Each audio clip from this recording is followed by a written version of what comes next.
I mean, Gwynn and Chris are ready to go. The 1-0 pitch. Bogart swings, hits it in the air, deep to left field. That'll get it done. All the way over the wall. A grand slam to win it.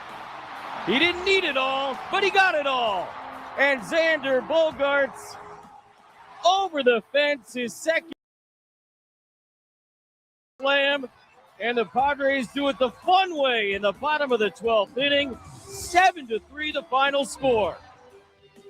what a good call by Jesse Agler. And how about our partner, Tony Gwynn Jr., laying out for that call? Not easy, Scraby. You know he wanted to throw a couple of in there. I was waiting for the Oh, no, he stuck. He was on, man. A good partner lays out. Good partner lays out. Yeah, well done, sir, and well done. Hey, look, the season feels like we've, officially started. The first big moment of 2026 delivered last night by Xander Bogaerts. Welcome into Friar Friday, everybody. Chris Ello, Tony Gwynn Jr. down at the ballpark, and Matt Scraby. It is Gwynn and Chris on 97.3 The Fan. And, that was pretty fun last night. 7-3 over the Rocks, and Xander ends it probably the most dramatic way you can, a grand slam. We can talk about a lot of different things in that game. We will do that, but a few things, Tony, that I wanted to get quick thoughts on from you is everyone's going to remember the grand slam, and we'll talk about it, and that's going to play all the highlights. But there is no grand slam without Luis Campusano, who gets a 2-out RBI double in the bottom of the 11th to keep the game going. There is no grand slam without Manny getting a sac fly in the 10th to bring in the tying run in that inning. There probably isn't even a grand slam without Gavin Sheets making a couple of good catches in the 8th inning. I mean, there's a lot of things that happen, and again, let's start with Vasquez. My goodness, no walks. Hey, who is this guy? And what is he, wearing Vasquez's jersey? Vasquez used to walk 4 guys just, by accident. I mean, now he didn't walk anybody. So there's a lot of reasons why Xander was in position to hit that grand slam. And I just think we should recognize everything that happened last night. Yeah, no doubt. There was a lot of contributors in terms of how the Padres were. Oh, hold on. I got to put my mic on mute or something because I'm hearing echoes. All right. It's gone. Echoes are not a broadcaster's best friend or a friend at all. Yeah. Not at all.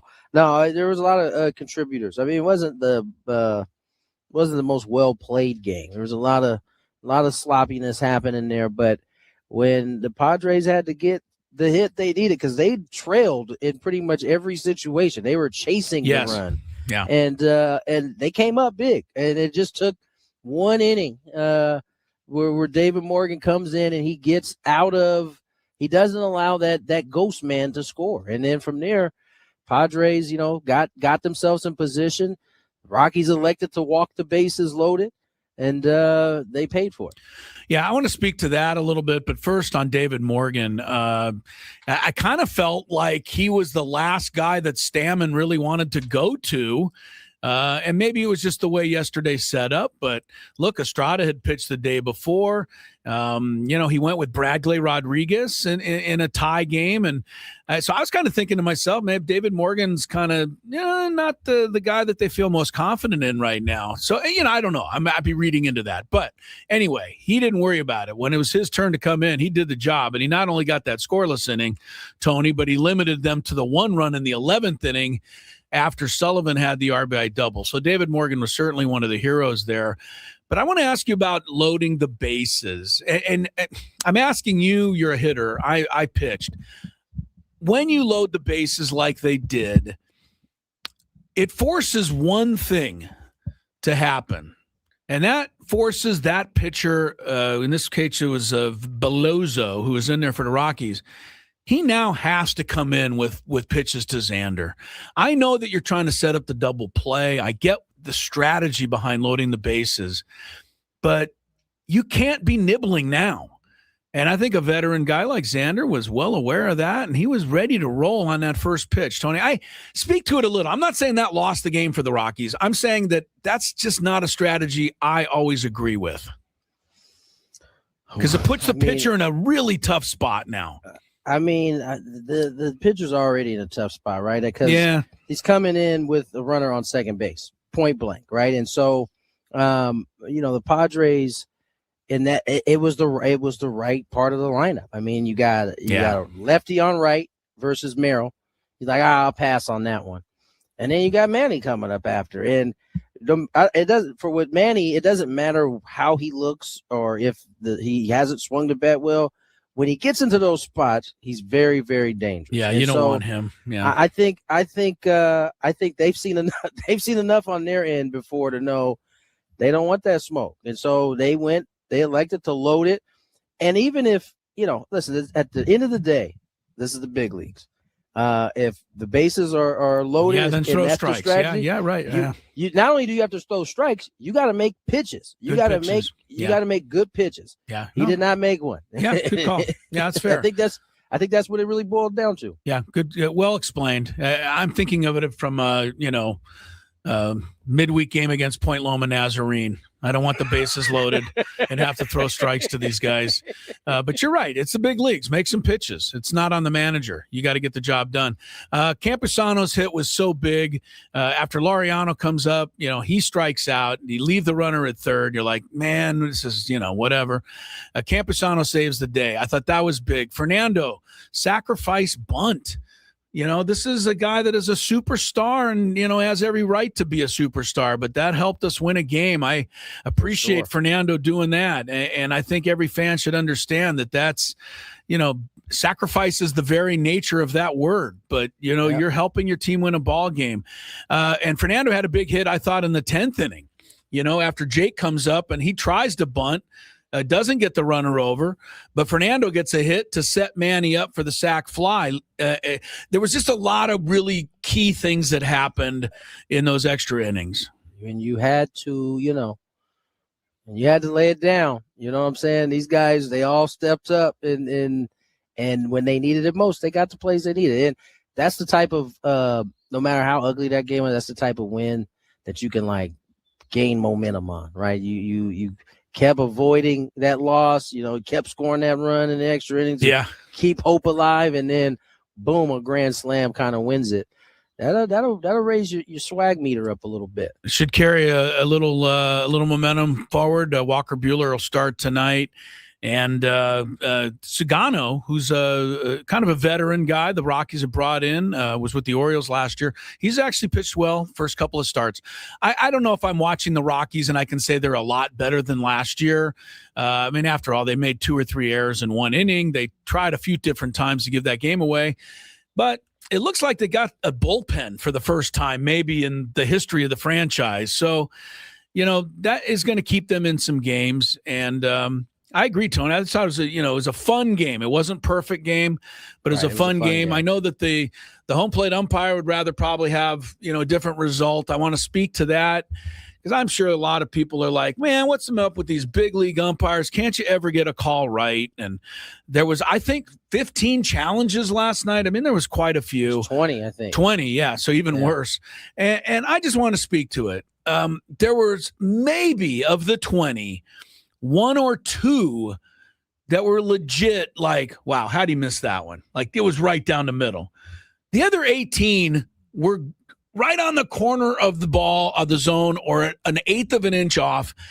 And I think we're being overly critical of the umpires. The players are getting better at when to call them and when not to, and they were right an awful lot last night. But I see where people are thinking, this is undermining the game and get us some umpires who can call some pitches right. I think that's an unfair thing to say.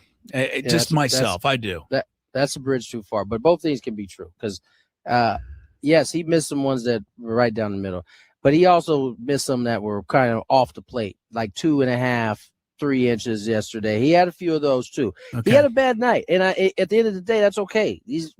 Some of these players have bad nights often, and so I think we can acknowledge that he had a bad night, but we also can acknowledge that it didn't really matter. The challenges did what they were supposed to do. It didn't have an impact like it would have because hey, you guys were like, nah, that ain't right, and boom. They changed. He was getting them overturned quite often. So, it's okay. I would say that it's actually better this way, right? He can have his bad day, and it doesn't affect the game in the way it used to. And he can also still be getting better at the same time having a bad day.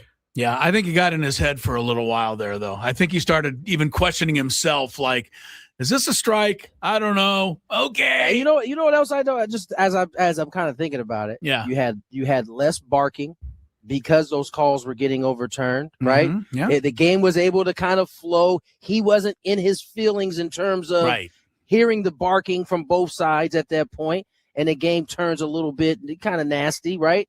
He was able to just kind of, all right, man, I got this other one overturned. Let's try it again. And I just thought as far as ugly as the actual baseball was at time, the mechanics of it flowed very nicely because the calls weren't affecting the game in the way that you normally would have. One last thing to say, and Scraby wants to jump in, but I think the one thing I'll say, and as Nick Lenz was the home plate umpire, and he's a veteran, and he's one of those guys who I believe Mike Winters was sitting with me and the former ump, and he said Nick's had a couple of perfect games in his career. Yeah, no, he's had some good ones. Right, this isn't a normal thing for him. Yeah, he's normally really good.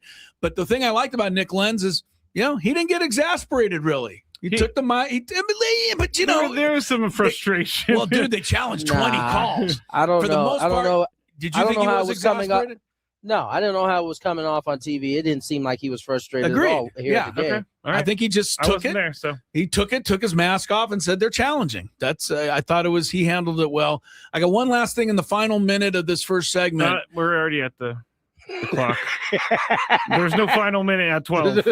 You're going to have to wait to hear what gem of a thing I had to say for when we come back. Gavin Sheets will be our Friar Friday guest. Don't go anywhere. Gwynn and Chris is underway on 97.3 The Fan. It's Tony Gwynn. All right, it's time for the Beaver Nuggets. So the story is somehow Buc-ee's got brought up. I think Frank brought it up. Yes. And it's a rest stop / mall / entertainment zone, super center. And someone said on the chat yesterday that they have like 100. They went to one with like 100 gas pumps, which is a lot, I guess. But while we were talking about this, Sam Levitt was in New York listening, and he goes, "Put me on, put me on, put me on." And so we put him on, and he's talking about how much he loves Buc-ee's. And so we got into the conversation, and it ended up being about the Beaver Nuggets. And so I had to order them because I find the name Beaver Nuggets very gross. I find it gross. But we're going to go with this. It's kind of like a Cheeto / a corn pop. It's like a cheese doodle. A cheese doodle. And we're going to eat them right now. I don't think these are bad, but here we go.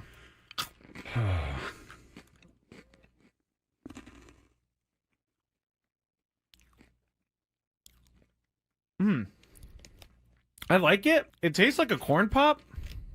I was just saying it tastes like a waffle, really. It does kind of taste like a waffle. You know what? I'm in. These are good. Yeah, I'm not. You want another one? No, I don't want another one. But yeah, I mean, it tastes like a waffle, like a waffle with syrup on it. It's pretty good. I gotta say, I'm not hating these at all. Actually, they're very good. I like this. The waffle is a perfect explanation. If you've ever had, I'm sorry, I'm talking on the microphone with food in my mouth. But if you've ever had a Lay's potato chip that's waffle flavor, it's kind of like that. Sad Friar says, are they cheesy? No, they're not cheesy at all. Actually, they're sweet. No, it's like a hard waffle with syrup on it.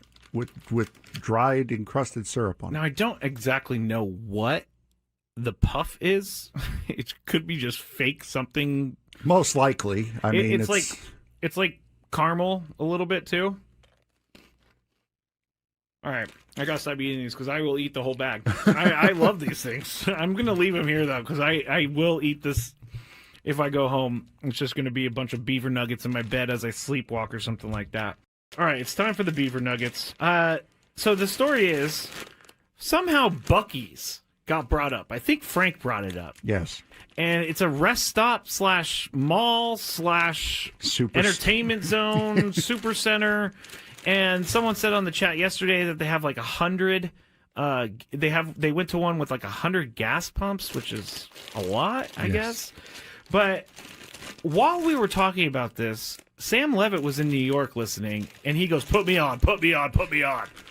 And so we put him on, and he's talking about how much he loves Buc-ee's. And so we got into the conversation, and it ended up being about the Beaver Nuggets. And so I had to order them because I find the name Beaver Nuggets very gross. I find it gross. But we're going to go with this. It's kind of like a Cheeto / a corn pop. It's like a cheese doodle. A cheese doodle. And we're going to eat them right now. I don't think these are bad, but here we go.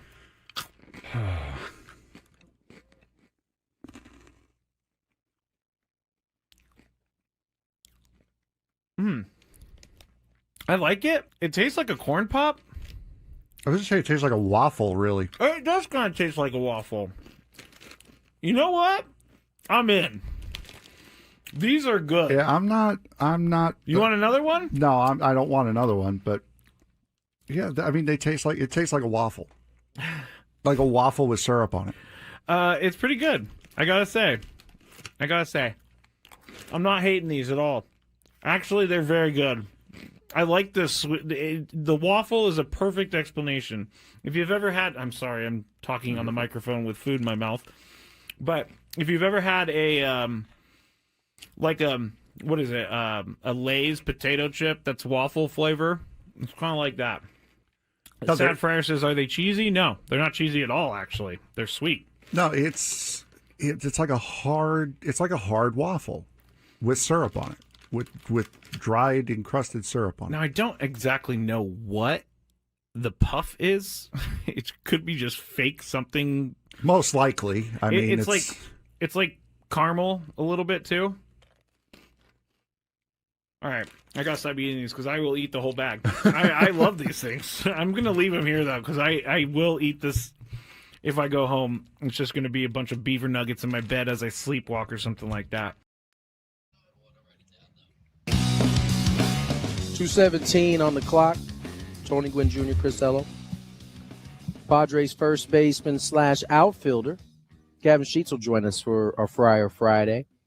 But before we get into anything, there was something that was just magnificent that Chris Ello had to get. It was unbelievable. I mean, really, and for it to be delayed like that. Hopefully you remember it. I what? Yeah, Hopefully I don't. You remember that's it. That's a fair point. A lot of times that we do forget.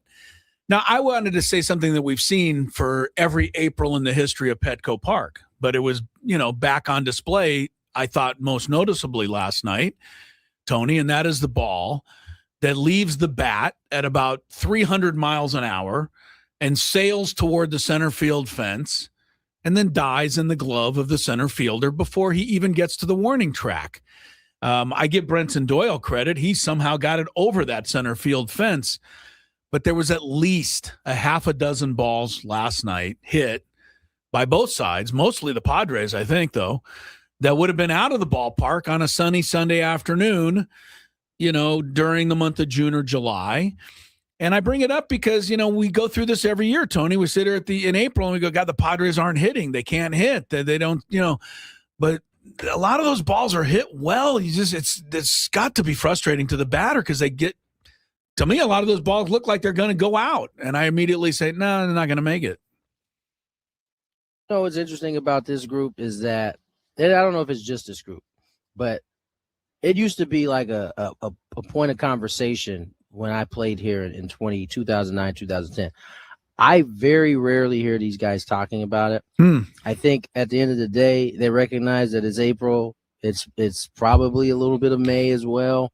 So, it is what it is. You better, if you're going to hit a ball out of the ballpark, you better hit it like Xander or you better hit it like Doyle. Yeah. Otherwise, you're just going to be, making long outs and making right turns back to the dugout a lot of times. So, I think we should just all come to accept April, May. If somebody's hitting the ball out of the ballpark in those months, just know that they're hammering the baseball. Yeah. I could look at, I think it was Rumfield and for Colorado. I mean, he hit one last night that he must have rounded first going, That He would have been in definitely the thought upper deck at Coors Field, and it wasn't even close here. Not here, son. Yeah, go back. Not Go here, sit down. son. Anyway, I just wanted to remind everybody because we're always critical of the Padres offense in April. And I think that's one of the reasons why it looks that way. Those balls are home runs much of the year. They're just not now. They definitely it's definitely something that, is apparent this time of year. It's funny you brought it up. I didn't mention it on air, but it was definitely going across my mind like, dang. Yeah. Ball. I thought that ball was hit better than that. Yeah, right. It was like 6 times I said that to myself. That's why I brought it up. Exactly. My fantasy baseball team said that too, and Jackson's got hit by the marine layer. First inning. I thought Jackson got his. First inning. Left, for sure. Yeah. Do you guys want the? Oh, we got lineups. Is that what that is? Yes. With the new City Connect jerseys on, they are featuring Xander Bogaerts on their Twitter post. By the way, I heard that the City Connect jerseys boosted Petco Park sales yesterday to 2 times more than they've ever had on any day previously. Wow. Where'd you hear that? I read it on a very reputable source. I think Ken Rosenthal reported it. So I'm going with I can't believe it. So they reported it and said, look, man, we sold so much stuff. People are out there buying these jerseys already. So no doubt. The jersey, fun fact, no buttons. Yep. Pull over. Yep. Yes. Yep. Jesse's a big fan of that.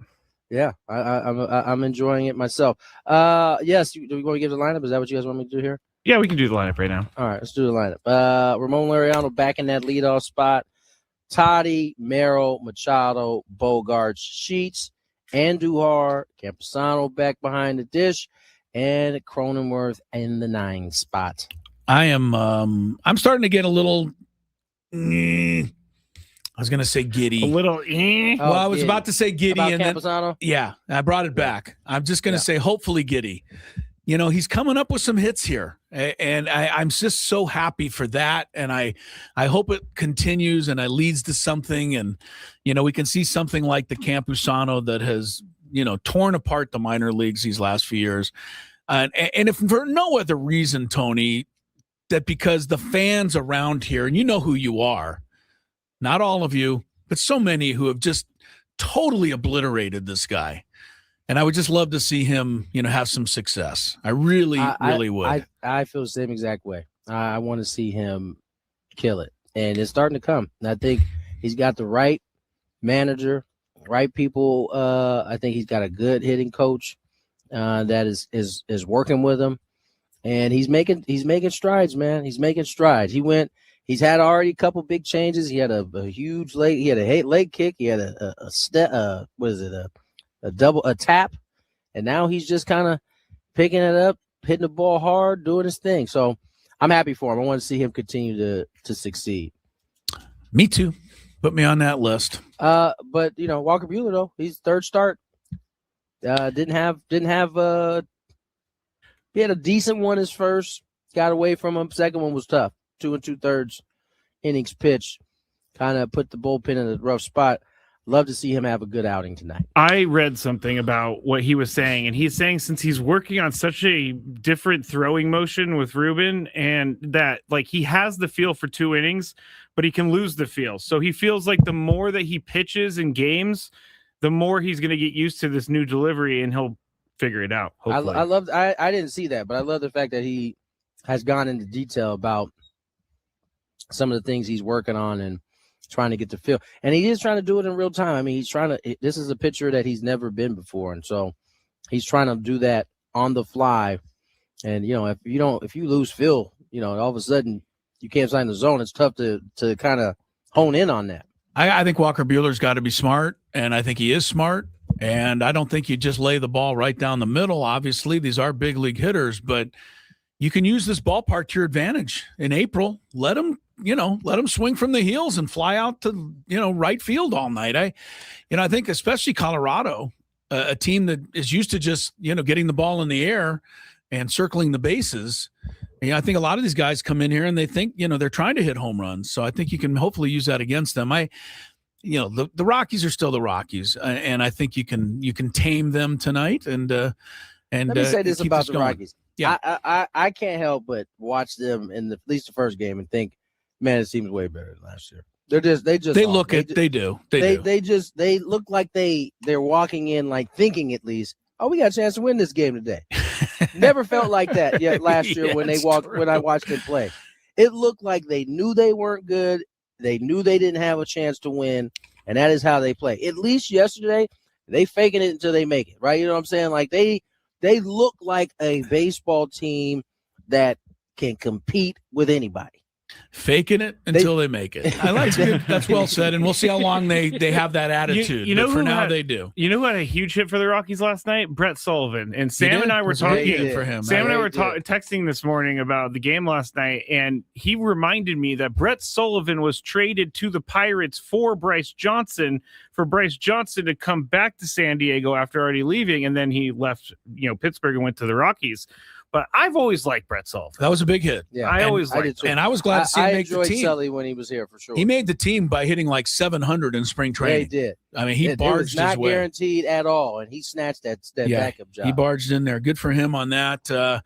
It's a good start to the weekend for sure. I'm looking at, the Diamondbacks did win yesterday, but Corbin Carroll, I don't think he's on the injured list yet, Tony. He's sitting out a second consecutive game today. He's got a little bit of a hip or something, contusion. So, we keep an eye on that a little bit. I'll tell you what, I was surprised how fast he had that hamate surgery. Yeah, he came back quick from that. And he came back pretty quick. And then I saw this dude like pulverizing the baseball with like a whole new finish. He doesn't, two hands. He's just good, I think. I'm surprised. I mean, most guys who have a hamate, even when they come back, like it takes you a while to build up your strength again in your hand. But it doesn't seem to bother him, but now he's got a hip. I didn't see that.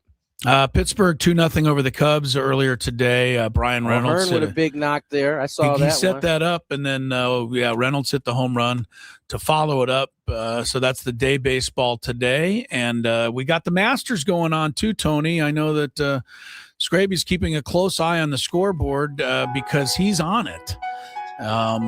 Patrick Reed is on there? Oh, my God. He's right there at the top. I mean, I think it's Patrick Reed and Rory McIlroy are tied for the lead. I really wish that I was Patrick Reed, I guess. Scraby's got the guy he loves the most and the guy that he is are top two on the list right now. It's funny. I went to the barbershop today and got a cut, and I was and my man Patrick Reed's face popped up. And I turned to the barber. I was like, this is who we say Scraby is all the time. It really bothers him. He looked, he said, oh, it does kind of look like Scraby. Oh, it looks like you. You don't have a beard. He does not. Not anymore. But when you first looked like you, he had the beard, and that's where it became. Because you're right, he's clean shaven today. But when he had that beard, Scraby, you couldn't tell the two of you apart. Is it like the skinny guy double chin that he has? It's you guys' round face. Little round face. But yeah, it's just the whole package. You just have that smug look about you guys all the time. Yeah. Rory's actually gone up. Yeah, sorry about that. Rory's gone up by one shot. He's 7 under. Reed's 6 under. Tommy Fleetwood is also 6 under. So pretty good leaderboard.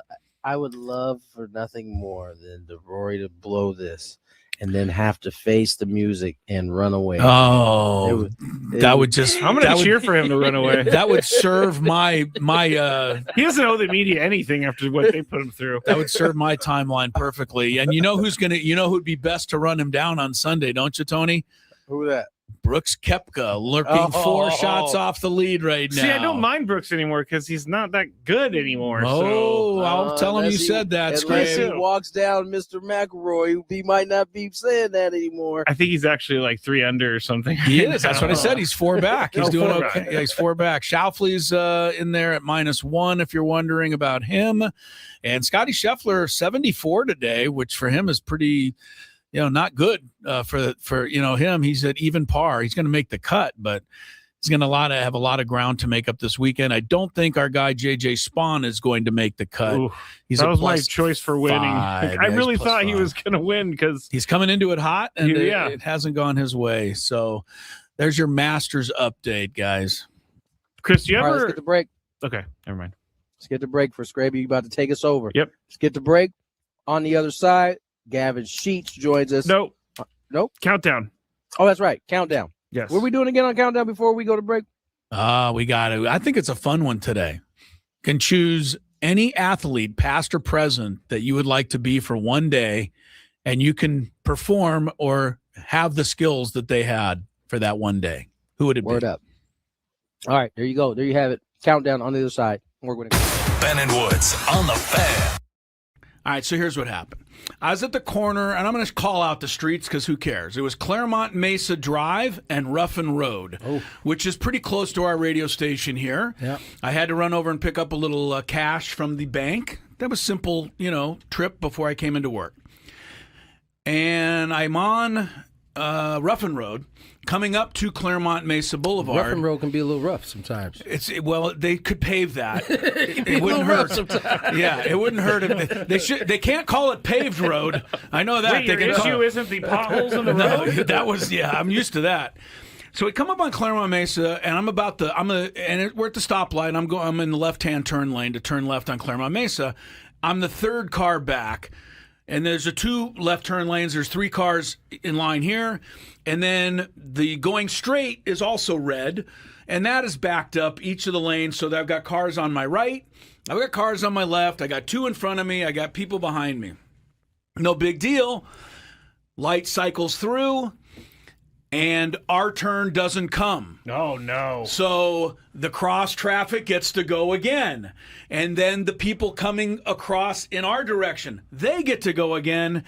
And then for a second time, they skip our turn. Well, that's what I thought. So now... Actually, you're not going anywhere. You're stuck. Right, you're stuck. You're not going anywhere. And my first thought, of course, as a good scout or, athlete, is to look around. Is there any way out?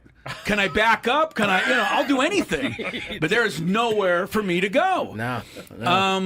It happens a third time. Whoa. And I'm pretty clear at this point, this light's broken.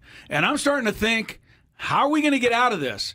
Am I going to have to call, the police to come and fix it? No one's going to know it's broken. 911 emergency response. Yeah. Emergency. Ruffin Road in Claremont. The light is stuck. The light is stuck. And so this is 5 minutes probably, but you can imagine 5 minutes. No, that's a long time, right? Time.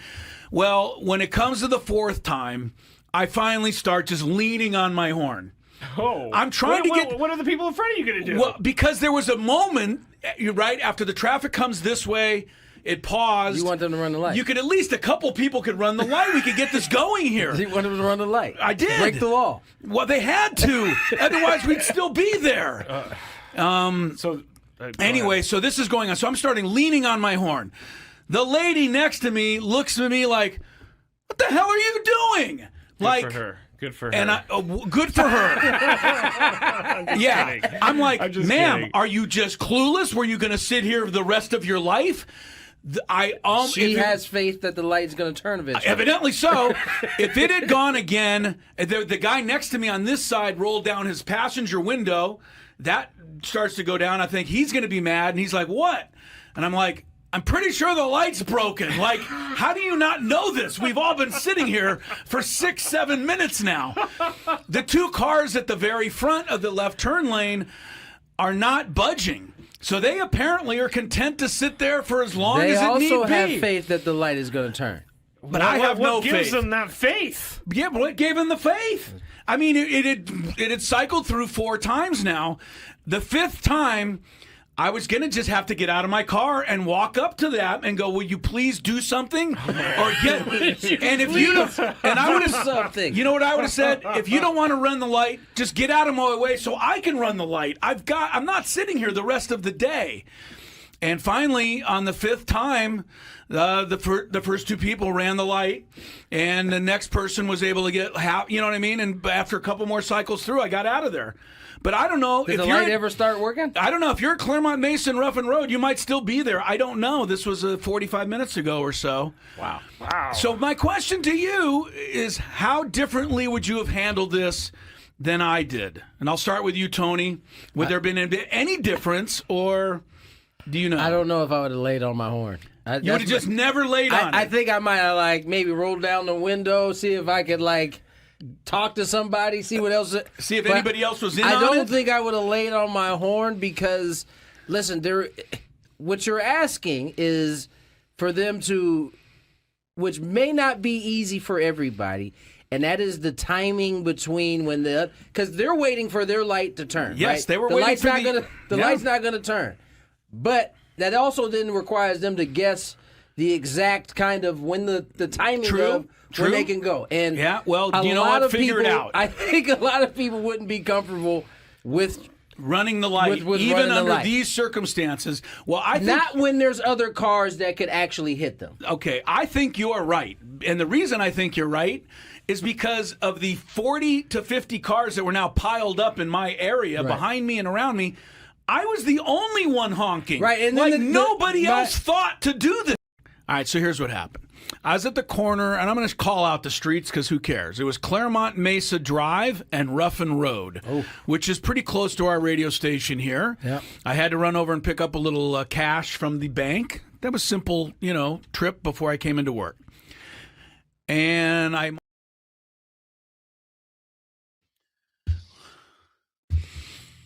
All right, good day to be with us. It's Friar Friday. Crisello, Tony Gwynn Jr. down at Petco Park. And Mr. Scraby visited the booth last night. And three-man booth last night. Although I don't know that they opened Trey's microphone. He was Trey there. was in the booth. Yeah, he was there hanging out with Pops and Jesse and, of course, old Dave lording over the pack there at the top. Dave lording over the pack. Yes, is it was hilarious. fun to visit the booth last night and stayed at the ball game. Of course, you know me, I'm old. 10 innings, I was out of there. And but I got to my car, walked all the way to my car, it's a pretty good walk to the tailgate lot.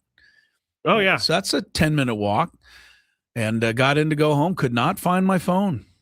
And one of those scary things, so I had to go back to the ballpark while the game was going on. Oh, wait, you walked all the way to the tailgate part. Right, found out my phone wasn't back. I walked all the way back to the ballpark, walked up to the press box again, couldn't find it. Finally had to turn around and just admit that it was probably in the car. And so I walked all the way back and located it. Next time you lose your phone, look between the seats and... You know how they slide? There's always a very thin area this big that only your phone can slide down into. Yes. That's where it'll be. They have guards for that. I know. All right. People have that, in their cars. So I don't care for that guard. Tony has not realized that we're back yet. He's not there. He's holding court with Jesse and I thought I was just wasting time. Stop spreading fake news. I knew you guys were back. Yes, he was getting information. With a good conversation about these calls that we've seen in terms of blocking the bases. That is a good call. Yeah, he was doing a little research. I was just making sure. No, okay. You guys didn't need me for that conversation. You guys were just going back and forth. So I know. I was just telling. He knew that he didn't have to jump in while I was walking to my car to look for my phone last night. Someone said, "Find My iPhone" does exist, but how is he supposed to find his iPhone when he doesn't have an iPhone? Have the phone? That's exactly my thought. Because my wife said the same thing. She goes, "Why don't you just call your phone?" I'm like, "Where am I supposed to find a payphone these days?" Well, no. Even if I borrow somebody's phone to call my phone, if I'm not there, this is how they get you to buy the watch. This is exactly how they get you to buy the watch. Good call, Tony. Yeah, true. That is very true. Yeah, well, I'm not falling for it. Not falling for it. All right, we'll keep you up to date on the Masters here, and as they're coming up on the end of the second round, and it is Rory on top by one. I'm sorry, what was that? Rory McIlroy. You're the best golfer ever to lace him up. Ears are clogged. Is also the softest golfer to ever lace him up. And the whiniest. I can't wait till he wins the second Masters. Yeah, that's the only way that he'll talk to the media afterwards. Otherwise, okay, all right. I'm gonna crush anyone that Chris likes that doesn't talk to the media. I don't have people like that because I don't like people who don't talk to the media. Okay. I think people ought to face up to it. Right. All right, let's get to today. We got a fun countdown. It's going to be take yourself back, past or present, depending on how far you want to go back. But for one day, you can be any athlete in any sport, and you can do what they're capable of doing. Who would you choose and why? It's now time for Gwynn and Chris to rank their top 5 of the day. Gonna grip and rip as usual. This isn't just a regular top 5 list. I love it. It sounds sadistic, but I love it. This is The Countdown. And it starts right now on 97.3 The Fan. All right, one more quick note before we get to it. Coming up at some point during the show today, you're going to have a chance to see Padre baseball. We're giving away a couple of tickets to the Padre Mariners game on April 15th. That's next Wednesday's game. And for all of you, layer up for cool coastal nights, the Padres puffer vest presented by State Farm will be given away to the first 40,000 fans next Wednesday. You'll have a chance to win tickets and get yourself a puffer vest a little bit later on this show today. Okay. Scrape, you got anything you want to start off on the countdown, or you want me to? You want Tony? Who's going here? I could start. Number 5. You guys probably have better ones because I tried to identify a person out there. I would like to just know how it feels just for one day. All right, you don't have to name a person, just be the. I have mostly named people. Gotcha. What do you got? My number 5 is I would love to be Mike Tyson for a day. Mike Tyson. I just like to it. know what it's like just to but in the knock day, someone out. Right, not today, but in his prime, when he could just walk out and just when just one punch and he goes down. I would love to feel what that feeling that would like. be. Good one, Scrape. So Thank you. you're getting the spirit of this exactly. Yes. Yeah, that's he was totally indestructible. In fact, I would say Buster Douglas, beating Mike Tyson still has to be a top 10 upset in the history of sports. It's got to be the number 1 upset. You Maybe think not. so? No, 16-1 is probably the biggest upset, the Virginia one. But yeah, this I mean that upset was huge. Yes. I don't Nobody think we can touch understood it at Mike the time. Tyson. Yeah. No, that's okay. Good one, Scrape. Thank you. All right, Tony, ready for? I'll go second. No, I'll right. go second. All right.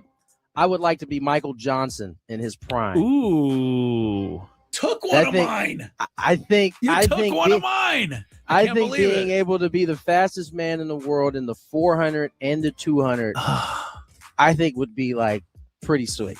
Pretty sweet. That would be sweet. Just to know what it's like to fly. Was it 40? Was it 43 seconds? 43.18. And the reason I know is because I just looked it up.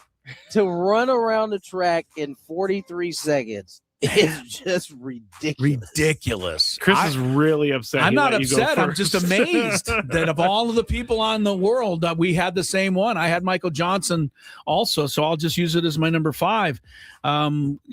Just a couple of things to add to what you just said about being Michael Johnson. You get to wear the gold sneakers. Remember the gold cleats? Gold sneakers. You'd love those. But secondly, I've always been the slowest guy in the schoolyard. And for once to be, and I think it had to be the 400 because I thought about Usain Bolt, but that goes too fast. That's too fast. Michael Johnson, you get to run and you just start reeling guys in and just putting them away and you're just running on air. Just to do that once would be incredible. The way he ran the curve was it was like he was shot out of a cannon by the time he got to the straightaway. Wow. And I will just one last thing. I was at San Diego State back in the day. Tony, you remember when the next outside the right field foul line of the baseball stadium was a half-mile dirt track. Do you remember that track? I don't. Okay, well, it was a dirt track. It was a half mile around and went all the way. They haven't developed that area yet. No, they get out of here. It was there when I was there, so it's already developed. Were you foraging when you saw this? Yeah, you're taking away from the glory of this story. Okay. Standing there one day, minding my own business, and I'm watching the people jog around the track, mostly students, and here comes somebody absolutely going the speed of like Superman running. And I'm transfixed at how fast this person is going. And it turned out it was the famous distance runner, Mary Decker, working out on that track. And it gave me a thought of how fast Olympians actually run, to actually see it up close. And Michael Johnson would be another level. All right. So that's our number 5. Good. Number 4. All right. Number 4. I don't really have someone that I want to be in this case, but I would love to drive IndyCar or F1. I would be love to Mario Andretti for a day. Sure, I would love to drive IndyCar. It would be awesome. I grew up watching it. My grandpa's from Indianapolis. He made me the fan that I am. You can be Helio Castronueves. Helio Castroneves. Nevis, the Spider-Man or whatever, right? No, that's Dario Franchitti. Oh, one of those. Dario guys. Franchitti is the guy who like gravy. Dario Franchitti like jumps on the fence. One of my favorite names in racing and IndyCar is Will Power. I think that's an awesome. Be him. I'll be Will Power then. How about that? But you want to be able to, I never thought a whole lot of the IndyCar thing and the athletes and what these guys, what makes them amazing until the day we had the guy on from NASCAR. Yeah. And he explained to us that what they are able to do is something that is unnatural to the rest of us, which is go too fast. And then instead of taking your foot off the brake, go faster. But see, that's what I love. But they're able to do that. Last note, Helio Castronueves, Neves, nickname Spider-Man. He was? Yeah. I thought it was Dario Franchitti. Wrong. Is Dario Franchitti the one married to Ashley Judd, or is it Helio Castroneves? Tony, number 4. I don't know. Gravy's lost me. Ashley Judd husband. Number 4 on my list. It's Dario Franchitti. Okay, but hey, Castroneves is Spider-Man. Thank you for pronouncing it right. Number 4 on my list is Deion Sanders. Oh, good. I didn't even think about him. To be able to play 2 sports and play it at the level that he played it at. Yeah. If he were in my body, I would have put a little bit more work on the baseball side, and then I could have been like an all-star in both, all-pro in one and the other. Yeah, I think it would be pretty sweet to play professionally. You've seen the 30 for 30 where he plays both in the one day. Yeah, it's pretty sweet. It is sweet. Good call, Tony. I didn't even think about that, but that's a great one. Yeah. To be prime time for one day. I mean, to be him in 94. Exactly. Oh my gosh. That's my number 1. Going back to like Atlanta, getting that pick 6, going 100 yards. Yeah. High stepping. All the way. Wait a minute with this here. Yeah. As he's talking to the sideline as he's running down. Yeah, that would be sick. Can't beat that. That would be. All right. Speaking of arrogance, in a good way, but my number 4 would be Larry Bird, and I'd want to be Larry Bird in February of 1986. Now, it's not because Jordan's on I thought of Jordan, but I went for Larry Bird for one reason, Tony, because in 1986 at the All-Star Challenge, they had the very first 3-point shootout.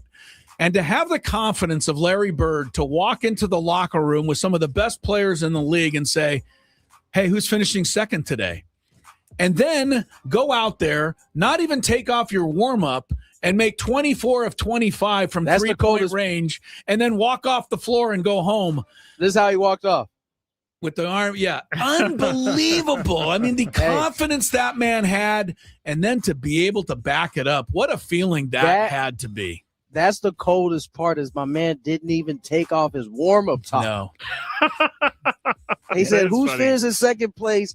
And I'm not taking my warm-up top off. Wow. And then I think he might have missed 1, Tony, or 2, but he was just unbelievable. Bird's skill was so off the charts. So that was on my list. Number 3. All right, my number 3 is, you guys are going to laugh, but maybe I think it would be fun to be Babe Ruth for a day. Okay. You get to drink, you get to eat hot dogs, you get to smoke cigars, you get to hit a bunch of home runs. And then you waddle around. And then you waddle around the bases. I think that would be amazing. Babe Ruth seemed like he had the life.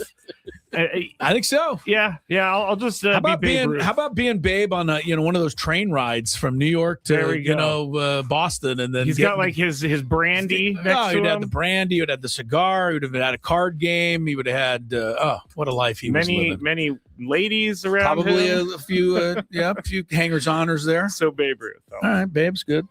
Tony. Diesel. Oh, Shaq. Like, come on, dog. Like, you get the ball. Diesel. You got 3 dudes, like, hanging on you. You're still strong enough to go in and you're strong enough to bring down rims. Like, they had to change the whole how they set up the rim because you're in there. They got to have backup hoops because you're in town. I mean, yeah. No. Shaq was – I saw my man Chet. My man from the Oklahoma City. Holmgren, yeah. Holmgren say that him and SGA would smoke Kobe and Shaq, and I think Kevin Durant hopped on Twitter and was like, basically Shaq would eat you, man. Like, yeah, that's crazy. I don't think you would. Yeah. You wouldn't be able to do nothing with Shaq. Chet Holmgren's like skinny. They literally had NBA teams at that time had 3 centers on their team just to try to fouls. keep up with Shaq. Yeah. Yes, that was funny. There's a great clip of him when the one where he dunks over the poor Dudley. Oh, Dudley. Yeah, Dudley's from San Diego, so I don't want to rip him if he's nearby because there's a moment. But he just dunks on him and then just moves him out of the way like he's a 4'7" guy. He was so mad. He took that ball and threw it at his head. Shaq was just too big. All right, number 3 for me is way off the beaten path, but I'm going with Matti Nikkanen. He's regarded as the greatest ski jumper of all time. Wait a second. I want to be him for one day. Desire to do this. What in the world? You didn't like ski jumping. I would love to have the guts to be able to do it. I guess that's the skill that he has. Yeah. Okay. Right. He's a ski jumper. Just to be able to do it. And then if I'm going to do it, I might as well be the best to ever do it for one day. Flying through the air like that. Wouldn't that be a rush?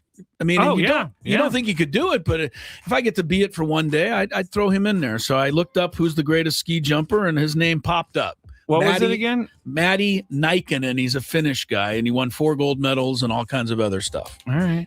That's my number 3. What guy? Finnish. He's from Finland. Finland, is that what they're called? Finnish? Yes, they are. Yes. We'll move on. Number 2. People from Denmark are Danish? Danes or Danish. Yes. I know that one. I never heard Finnish though. Mm-hmm. Or Finns. You can just be a Finn. You think they're Dolphins fans? Hope so. All right. My number 2 is actually an NFL position, but it's not quarterback or wide receiver. I would love to be Tom Brady. I would love to be Jerry Rice for a day. But I play defense, and I absolutely love Patrick Reed. Patrick Reed. Yeah, I just saw him on Patrick TV. Reed. I just saw him on TV. That's why I said it's your doppelganger. I said I saw it on TV. You already are Patrick Reed. Patrick Willis is who I meant to say. Patrick Willis just destroyed people as a linebacker. There's one hit he made on a New York Jet. I feel like the Jet is still on the field to this day because he has no idea. If I played middle linebacker for one day, I'd go for Singletary, but I see what you're saying. Yeah, Patrick Reed.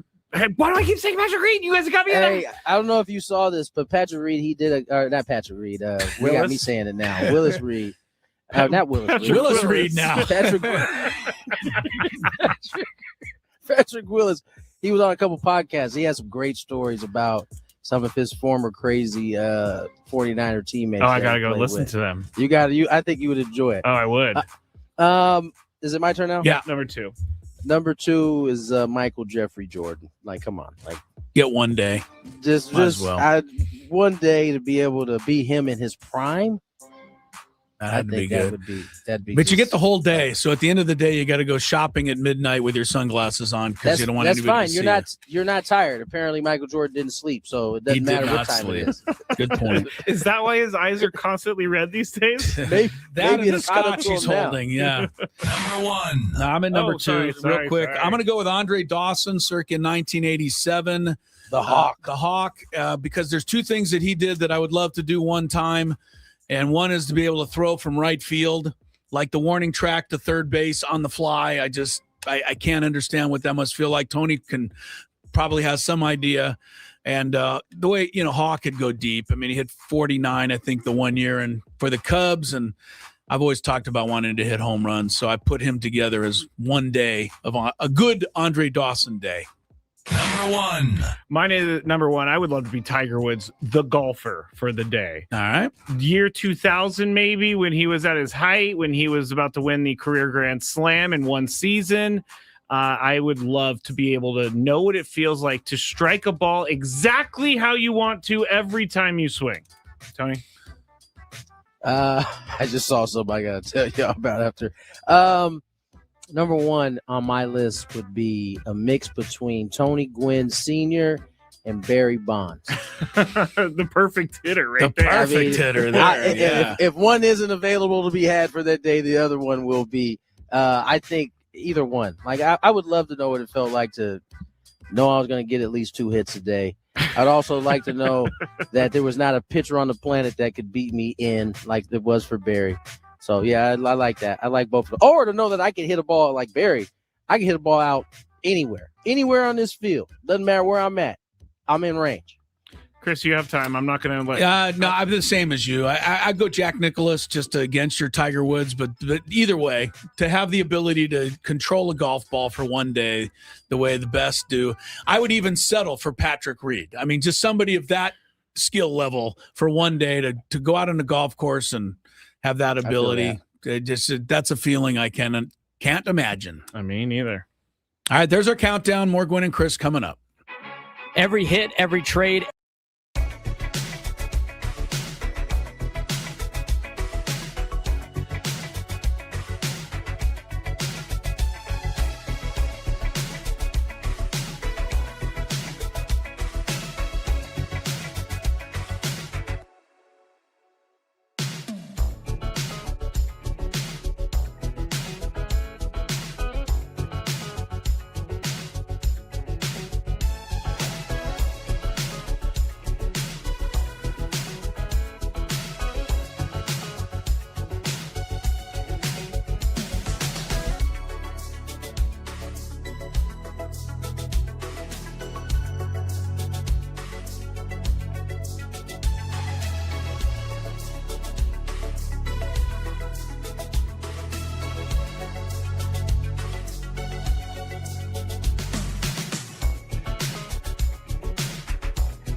hour.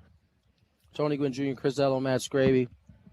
Scraby was in the break hating on the NBA. You guys both be hating on the NBA a little bit now. That's unfortunate, you know. I'm looking forward to the playoffs when I can love the NBA again. Coming up for you. That's good. It's good. Yeah, it's not a moment too soon. I think your guy though, Adam Silver, needs to do something, Tony. And I'm not the commish, but Luka Doncic, as it stands now, is not going to be eligible to be on the All NBA team. Nor is Victor Wembanyama. They're both 1 or 2 games short of the 65. Huh? I said Cade Cunningham too. Cade Cunningham, he won't make it either. 62 games. Kawhi's needs 1 more. Jokic needs 1 more. I know why they had to put the rule in, whatever. But now I think the NBA is like hurting themselves. I mean, SGA is going to be the MVP because no one else can be. I think that's not good. That didn't work out the way they intended. I think that there's going to be unintended consequences for it. The fact of the matter is, if I take you guys back before they instituted that rule, guys were winning awards. That's right. Guys were winning awards, playing half the season. That wasn't acceptable. And in this case, you know, I think there should be some exemptions. I think Luka is going to end up missing part of this because I think he left to go take care of a custody issue with his daughter. Yep, that's true. I think Wembanyama obviously had an injury that kept him out. Cade Cunningham had his lung collapsed. So these aren't resting issues. These are actual injuries. And so I think if you're within 5 games and you had an actual injury, I think there should be an exemption. Unfortunately, they may not get that in there in time. I don't know if they do have one or they don't have one. And these guys are going to pay the consequence of it. I think it may need to happen in order for that to then happen, in order for them to come up with something that kind of addresses that particular problem. But I think the rule in itself needs to stay put. You know, I think that, you know, although it sucks that Luka and Cade Cunningham and some of the other guys you named are going to end up missing out, I don't know that you should now backtrack and figure out something else. It doesn't seem like it'd be that hard to me to say that you need to play 65 games, but if you have a collapsed lung, the games you miss there will not count. Right. I mean, that just doesn't seem that hard to do.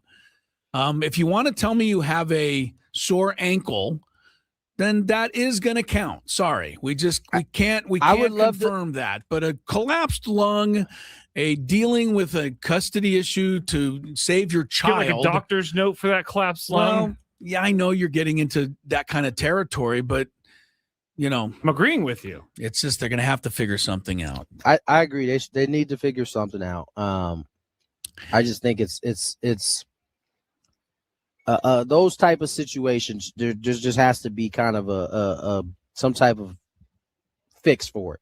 Let's go back to what you said, Tony. Did Chet Holmgren really said that he and SGA would whoop Shaq and Kobe? What world is he living in here? That's crazy. To be fair, I saw it scrolling. You know, these people make up fake things all the time. Okay. So he may not have actually said that. So don't run with that. Well, let's just say he did.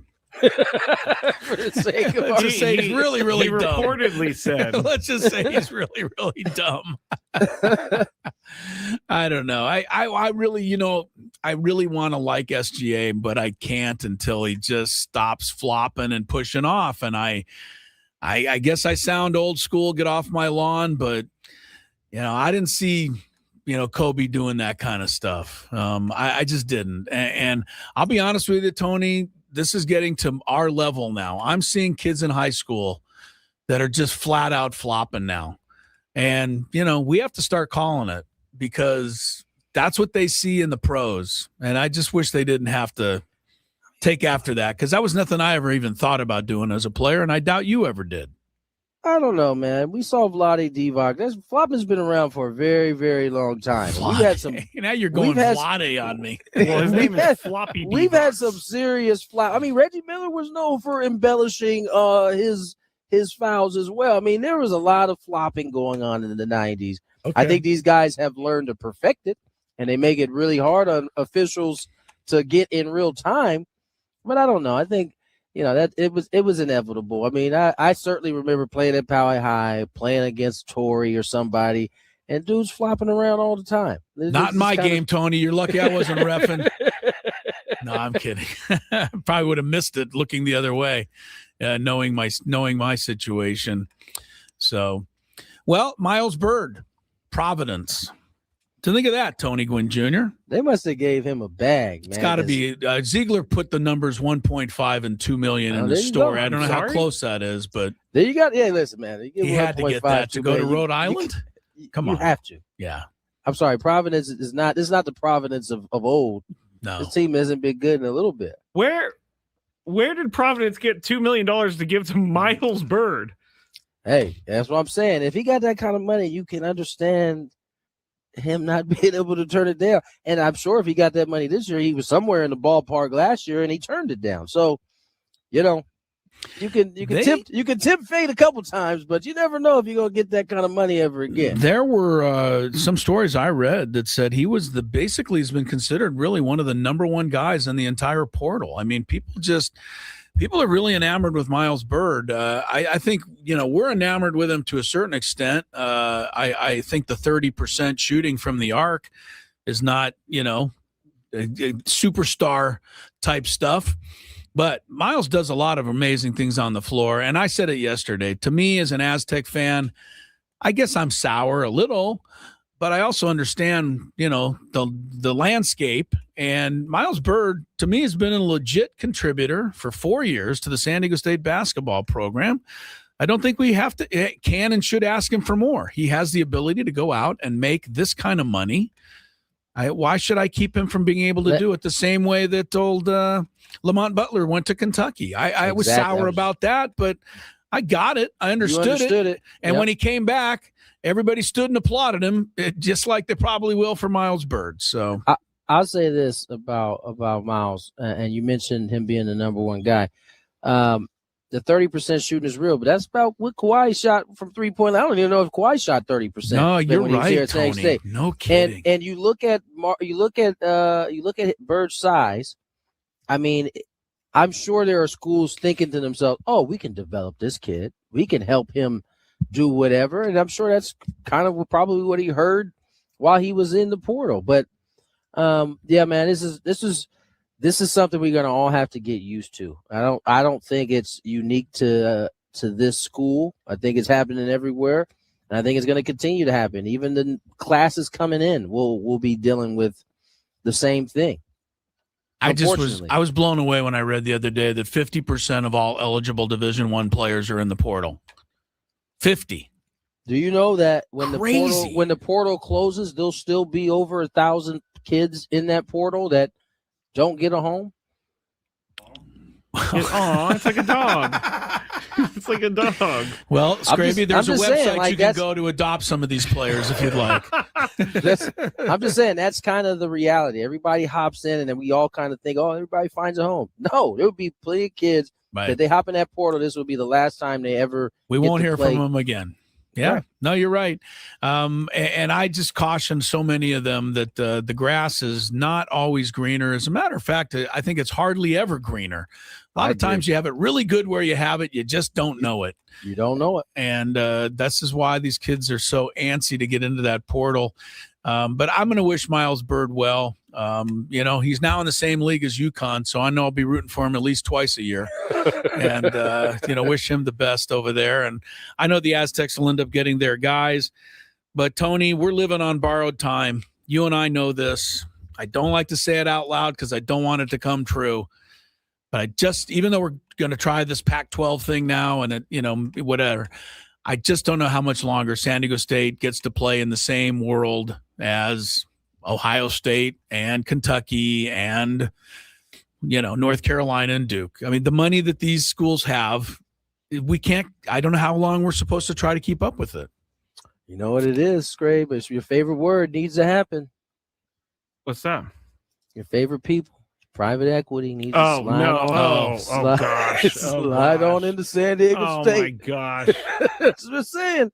They doing it. I don't they want doing some it guy. all over the country. They are. You know, I think in private, I was going to try to make an exception for this, but I do think in college and private equity, you're really just giving money, right? You're not. Yes, basically. I mean, what is the real? You're not really making money off of these players. You're making money off of the program, I would assume, but you're not making money off the players.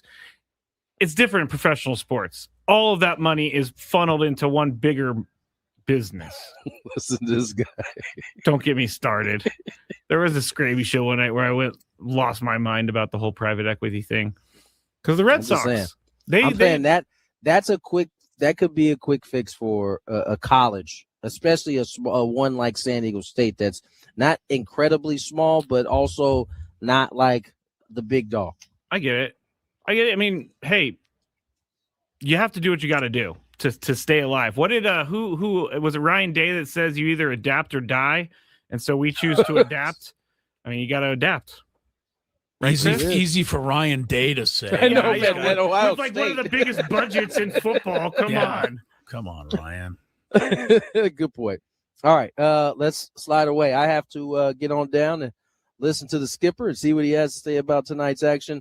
I will leave you guys with these two gentlemen, Matthew and Christopher. More Gwynn and Chris on the other side.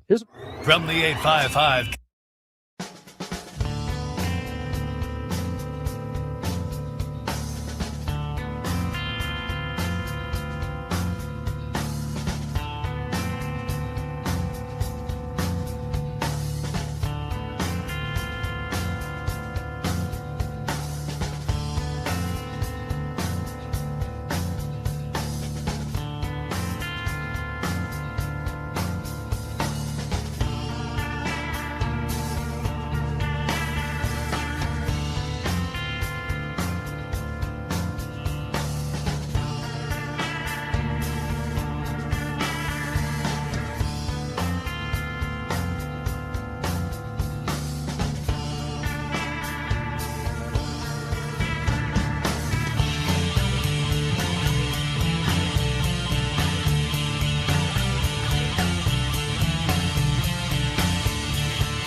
And Chris continues. Scraby and I, out of the corner of our eye, are watching the Masters.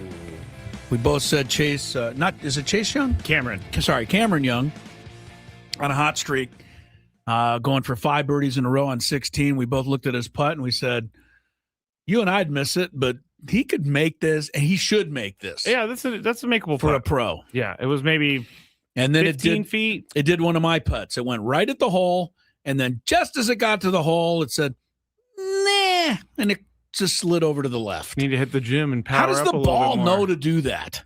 Because you didn't hit it hard enough. The ball's going. It said it can't go back to my home unless you hit me hard enough. And then if I hit it hard enough, it goes, woo! It goes way over there, yeah. So, thus the problem. Now, Rory McIlroy is like 5 feet. Or No, Rory's 3 on. feet. He's he on should make this. He's on an absolute heater. If he knocks this in, he'll be 10 under par, Scrabe. I mean, that's insane. He was 6 under par just about an hour ago. So, I think 4 straight birdies for him right now, and he's got a 4-shot lead, or 4 out of 5 birdies. He's got a 4-shot lead. McIlroy's looking like a repeat winner. Either that or he chokes over the weekend. I mean, that is drama. I'll be rooting for. I know what you'll be rooting for. Yeah. It'll be a great storyline to talk about on Monday. I'll take something to talk about. Especially if Koepka can catch him. Real quick, don't forget we're going to give away tickets. Padres Mariners game next Wednesday. That is ahead on this show. But right now, time for some Daily Gambit. Do you like money? I think about money a lot. Do you like money without doing anything? Winning. Do you want to make money while watching sports? I think Washington is immortal luck. Washington! Woohoo! If you answered yes, this is your segment. Just don't blame us when you lose. Nothing is ever your fault. It's your game. Take it. Gwynn and Chris go through the top bets of the day in the Daily Gambit on 97.3 The Fan. Daily Gambit is our daily sports betting segment here on Gwynn and Chris. Please, everybody, gamble responsibly. Stick around for the Big Five around 4:40 because we're going to be talking about Ichiro Suzuki's statue unveiling and what happened during his statue unveiling. It was pretty funny. He loved. It was pretty funny. And I guess the Mariners have some people are tweeting out some very funny responses to what happened to Ichiro's statue unveiling today. Well, we should tell. We'll talk more about it. But basically, when they pulled off the covering, the bat that he was holding broke. Just broke. His statue bat broke. Ken Griffey Jr. put his hands over his head like, "What the hell is this?" Ichiro was like, "Look at that. That's funny." Ichiro thought it was funny. Somebody just tweeted out a shot of the giveaway item they're giving away at the Mariner game tonight, which is a mini replica of the statue, except for the picture had the bat broken in half. You have to. They couldn't be able to do that. They couldn't actually do that fast. But all right. By the way, thank you to the Padres. My Manny Hot Corner bobblehead is in place of distinction at home. Where's mine? When am I supposed to get you one? I mean, they only give you one. Yesterday. They only give you one, so my choice is keep it for me or give it to you. Yeah. And I chose keep it for me. All right. Last night we made some bets. Padres -1.5 against the Rocks. We went Padres. Padres end up winning 7-3 thanks to Xander Bogaerts. Xander won it for us. Win the bet. But he lost the over-under for us. He also backdoored the over on the 7.5 total runs in the game. We both went under. If you bet under in that game and like you had a heavy wager on under, you won by a mile. Yep. Until the moment that Xander swung that bat, and then you lost. It was like never expected it. Right. They were under 7.5 runs. They were never going to get over 7.5 runs. True. That's why you bet responsibly, as we say. Who pitched more innings between McClain or Rodriguez? The Mets and the D-backs. Nolan McClain went 6 1/3. Rodriguez went 6. So Chris wins this bet. He chose McClain to go more innings. You went Rodriguez. I did. All right. Who had more strikeouts, Randy Vasquez or Seth Lugo? We both went Randy. Randy had 8. Lugo had 4. So here's the thing with Vasquez. No walks. Again. Like, who is this guy? And what has he done with the real Randy Vasquez? For some reason, over the offseason, he realized that if I work at this thing, and not saying he didn't work before, but if I really, really work at this thing, I could be really, really good. Yeah, he's got. You're right, Scrabe. He's got the God-given ability, which I think he took for granted until last year when he, was scuffling. Yeah, and now all of a sudden he's just using that ability and he's refined it. And he's using Yu Darvish as a mentor, which is great. Not hurting. So. All right, the Warriors -2.5 last night against the Lakers. You went Warriors, I went Lakers. Lakers win 119. Surprised by this one. Lakers without any players. Yeah, we'll get to what LeBron did in a second. Over under 248 total points in that game. Both of us went over. Both of us were wrong. It was 222. Who had more points last night? Jason Tatum or Jalen Brunson? Tatum -1 on the spread. You went Brunson. I went Tatum. Tatum had 24, but with the spread, he only had 23. Brunson, 25. You win that one. Finally, that was a close one. LeBron James over under 45.5 points plus your rebounds plus assists. LeBron James. You went under. I went under. He was under, but it was very close. 26, 8, and 11 for a total of 45. So he was under, but we barely squeaked out with the win. 45.5, and he got the 45. Yeah, those odds makers know what they're doing. All right, we're both. I have us both at 8 and 6, Grabe. So showdown today for the weekly title. Rockies Padres will try 8 runs tonight. 7.5 was the number last night. They were so going to be under, and they ended up over. What do you got tonight, Scrabe? 8 runs. I know Walker Buehler's starting for the Padres. Who we got on the rocks? We got Mr. Sugano. Oh, that's right. Yes, I did know that, actually. Yeah. I'm going to go over tonight. Over. It was over last night. It just by all rights deserves to be under. I think the Padres are going to win 7-0 tonight. I think Buehler's going to just shut them down. All right. Dodgers 1.5 over Texas tonight up at Dodger Stadium. Give you a pitching matchup that may enter into your thinking here. Probably not. Yeah, I know. You're going to root for Texas no matter what. I mean, Kumar Rocker for the Rangers. Mr. Glasnow. I'll take the Rangers. Of course, I'll take the Rangers. They're in first place, I believe, the Rangers, early on. I'd rather this be Mackenzie Gore because he's having a good season He's so off far. to a really good start. You're right. I'm going to go Rangers, too. Rangers. Padres are only 2.5 out of first place with 149 to play. Walker Buehler, this is an interesting one. We got hits plus runs plus walks. Hits plus runs plus walks. Okay, so how many hits do you give up? How many walks do you give up? And how many earned runs do you give up? Okay. Those are your 3 categories. You add those up, and now we have Walker Buehler -1 against Mr. Sugano of the Rockies tonight. It's Tomoyuki Sugano. I want to get his name in there. This is a tough one. You're first, actually. All right, I'm going to say he gives up 4 hits. Who, Buehler? Yeah. 4 hits, 3 walks, that's 7. 2 runs, that's 9. -1 is 8. Okay, what about Sugano? And add it all up again? No. I'm just going to go with Buehler. I'm going to go with Buehler, too. There's 2 reasons I'm going with Buehler. I think he's going to pitch well, but I also think he's going to pitch less. I think like after 5 innings, he'll be out. Sugano may go into the 6th and give up a couple more hits and walks. So I'm going to go Buehler here for that reason. Okay. Who gets more strikeouts tonight? The fireballing Chase Burns of the Reds. Yes. He's throwing heat. Yes, he is. He's going against the Angels tonight. Or Chris Paddock pitching at Detroit. Paddock +4. +4. Man, that's I know we're trying to help spread Paddock out here. I'm still taking Chase Burns because Paddock's got to prove he can get people out. He's not been doing well. He's with the Marlins now. Paddock has not ever returned to Paddock form. Let me see what the sheriff's been up to. The deputy, I think not some great. people call him. Yeah, I don't know. You may have to be. Can you go lower than that? What was Barney Fife? The trainee. I mean, Chris Paddock. I love Chris Paddock, but sheriff, deputy. It's just going the wrong direction for him. Oh my goodness. Yeah. He went 4 2/3. You know what? I'm gonna go Paddock. Take Paddock. Yeah, I'll try Paddock. You got it. Denver 11.5 over OKC tonight.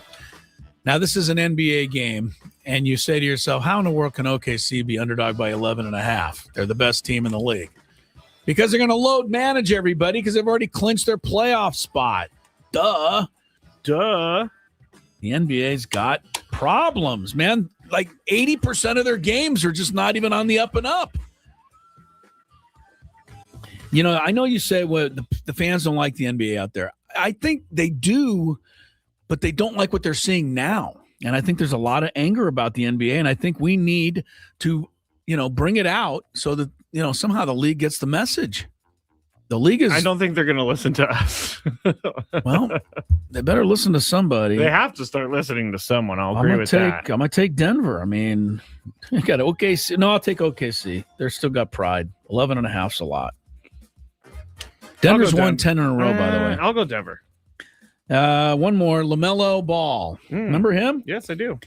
One thing you don't probably know is that the Charlotte Hornets have had as good a second half as almost any season in a team in the East. You're right. Charlotte Hornets led by LaMelo Ball. Tonight they're taking on Detroit. LaMelo's 3-point favorite scoring points over Cade Cunningham. Cunningham's awfully good as well. He's getting 3 points. He gets 3, yeah. I'm going Cade Cunningham. I think I got to go with Mr. C' Ham. Don't feel like writing it all out. All right. Did you get the Kings victory last night? Oh, you know what? I don't think you didn't get that in there. The Kings beat Vancouver last night. They had to, right? And they did. So we both, I think, won that one. What was the score? Because I know the Kings were favored by 1.5. Okay, 4-1. They beat the spread. So right now the Kings are in the final playoff spot in the West. We hope they'll stay there. All right, we need a break. When we come back, Friar Friday. Tony and I spent some time with Gavin Sheets today. If you haven't heard Gavin interviewed, this isn't a stretch to say. He's just one of the really more personable guys, I think, on this roster. And, fun to visit with him. Talk about some of his exploits last night. He had an interesting 8th inning, if you don't remember it. Yeah. He got 3 straight fly balls and then got hit while standing on the on-deck circle. Yes. With a foul ball. He did. All in one inning. I was really hoping, since you're going to hear it, I was really hoping he was going to lay out on the wall like he did that one time, like where he just was making fun of it and walked up to the wall. He didn't quite go back. He didn't go quite far enough to do that. But Jackson's reaction was great because he was like so happy for him. That was a hell of a catch. He could have done something funny on the on-deck circle, but he thought quickly about collapsing down. But anyway, he's a fun guy. He's coming up after a quick timeout on 97.3 The Fan. From the first pitch.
right, welcome back to Gwynn and Chris. 3:37 is the time. Tony will be with us a little later for the Big Five.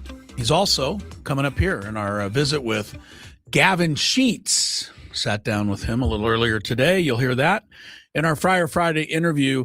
I got to be honest. I mean, look, it's not when I'm wrong, but I'm just not happy about what's happening at the Masters right now. However, greatness is still greatness, and we're seeing some of it at the moment, Scraby. It's not from a guy I want to see it from, but Rory McIlroy is making a mockery of what's going on here. He is. And what he just did on the 17th hole, chipping in from, I don't know, 120 feet, or, it wasn't that far. Yeah, it was probably 50 yards, I would say. 50 yards. Well, that's 150 feet. Yeah, it's more than that. It's more than that. Okay. But it was the chip. Actually, I can tell you. Let me go. You can look it up somewhere. Yeah. But he had to chip this ball. And if you're, a golfer, you know where we're at here. He's wide of the green. He chips it, and it has to roll up a hill. And it's got a false front is what they call it. Okay. So it's got to go up a hill, over the hill, and then down to get to the hole. And you and I all know that we would chip it, and it would go up the hill, and then it would turn and it would roll back to us. Mm-hmm. Or if we hit it hard enough, it would roll over the hill and then go downhill and go by the hole by like 25 feet. It would. Not his shot, man. It went right in.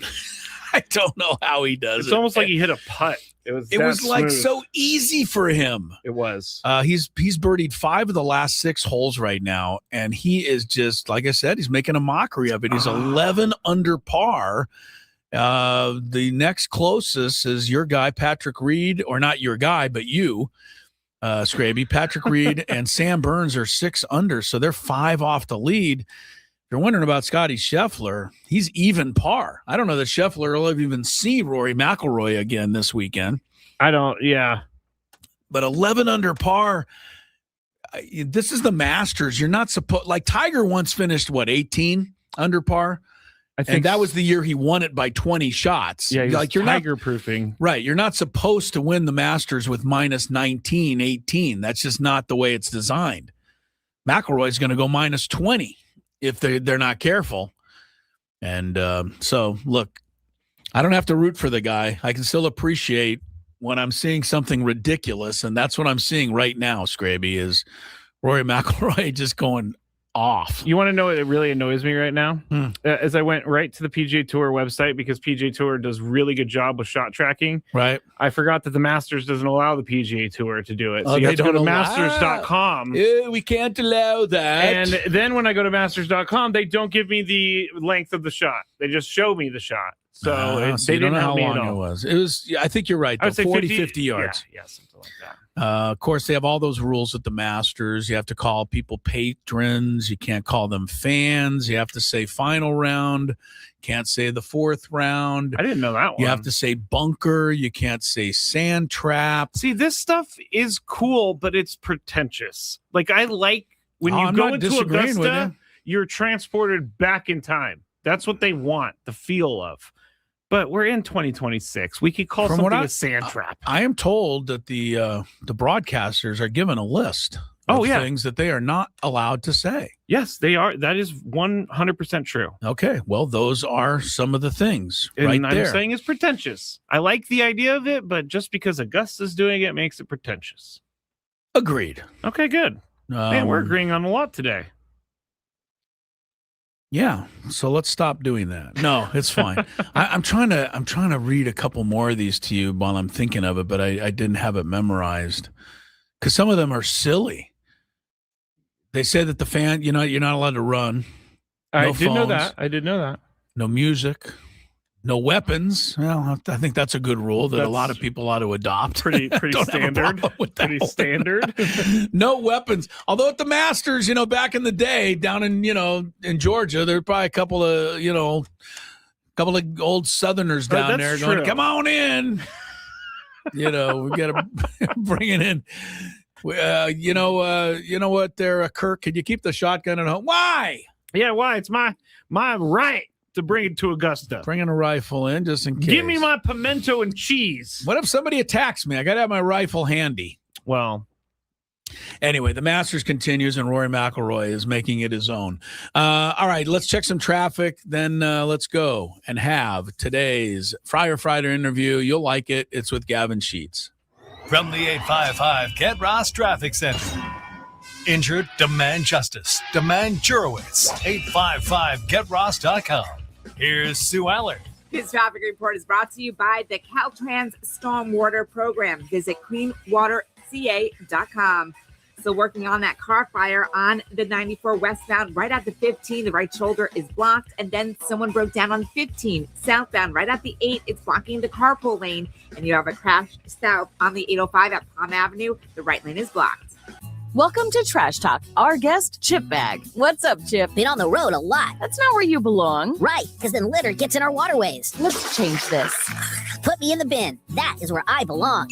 Visit cleanwaterca.com. From the Caltrans Stormwater Program. And it is Friar Friday, and that means we're fired up to talk a little baseball with the Padres. And joining us today is first baseman, and I better put / left fielder, Gavin Sheets of the Padres. And Gavin, thanks for joining us today. I'll start you with your angle, your take, which was a little different from everybody else's, of Xander's grand slam last night.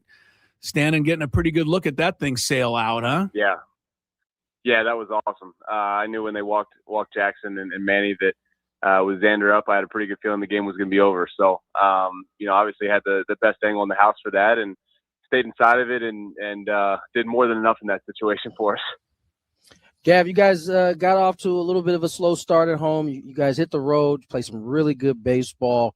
I mean, obviously, the first 12 games were kind of like complete opposite. 6 weren't as great. The last 6 were better.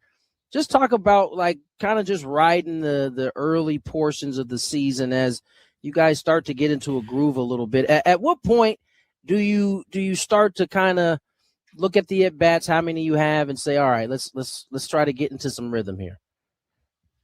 Yeah, I thought our away stand was fantastic. We battled the elements. We went out to Boston, Pittsburgh, and faced some really good pitching and some really bad weather. And could have easily been a 500 series or below 500, but we didn't let that happen and played really good baseball. And obviously, the homestand was, there's a lot going on. It's opening weekend. There's a lot going on, and it's a lot of outside stuff going on. And then you get on the road, and everybody kind of comes together. I thought it was the perfect time for that. You hang out with your teammates. Everybody comes into a room, and you kind of become a team again. Everything. There's a lot of family, a lot of friends in town for the first weekend, and then you go on the road and come together. And I thought we played really, really good baseball. So now it's time to come back here with our feet under us and really get going. Gavin Sheets is with us here on Friar Friday. Gavin, I want to direct everybody's attention to last night's 8th inning, and I believe the first guy up for the Rockies was Freeman, and he hit a line shot over your head. You made a great catch on that. The next batter hit a sinking line drive. You had to come running in. I thought you were going to get that. I think you thought you were going to get that. Yeah, the next guy hit one to you as well, and you grabbed that. And then, in case everybody forgot, the inning wasn't over for you yet because you guys came to bat and Xander fouled one off your head or wherever that landed. Yeah, you were like a marked man in that 8th inning, man. Take us through that whole thing. Yeah, that was crazy. No, obviously getting that catch in the 8th is great. I think that's brought momentum right back to us. Obviously could have been a double there, and was able to get a good read and make a big play there. Next one I thought I should have had, like you said. I came in, just missed it, but then got another one, so they kept me in it for the whole time. So yeah, and then getting on deck there and getting smoked, that was a first time experience as well. So a lot going on in that inning. Yeah, I was like, man, he's a marked man this inning, man. Gavin, you and I talked a little bit about some of the things you wanted to work on during spring, and one of the things you brought up was really attacking the zone and being selective about what you were trying to attack. Just talk about how you've been able to carry that from spring training into the season, despite not having necessarily the results that would indicate that you're doing that. Yeah, the first week I thought I did a terrible job of it. I thought if we're going to be honest, I thought I did an awful job. But I think that came from just, you start the season, you want to go off to a hot start, things start slow, and then you start pressing, getting outside yourself. Obviously, you went through a little stretch of not getting that first hit, and but since getting that first hit and getting it off the shoulders and going from there, I think I've done a lot better job of that. So, it just goes back to trusting the process and not trying to force results, which obviously I did that first week when it's human nature to want to get that first hit out of the way and stop seeing zeros up there. But since those days, I feel like I've done a good job of that. I've tried to be aggressive in my zones, or even even if you chase, it's chasing in the right spots, or Right. Selecting a part of the plate that you want to go for. So while I might chase a little bit up or on some guys, or a little bit off or in. Making sure that that's part of the game plan. If we're going to give the guy down, or we're going to give the guy off the plate, like chasing him in the right spots, and just being aggressive to certain parts of the plate, which the last games I feel like I've done a pretty good job of that. Gavin Sheets, the son of Larry Sheets, is our guest here. I always like to give your pops a mention because Tony's not the only one who had a dad who played in the big leagues around here. Gavin, talk. Your transition. To us, it's a transition to first base. To you, it was kind of like coming back to a position you're more familiar with. Talk about what you've seen out there, how you feel it's going. The Pittsburgh game the other day, you start two really difficult double plays. I mean, 3-6, 3-3-6. Those are not easy plays. People know that. So I'm sure you're getting a little more and more confident as you go. Where's that at the moment?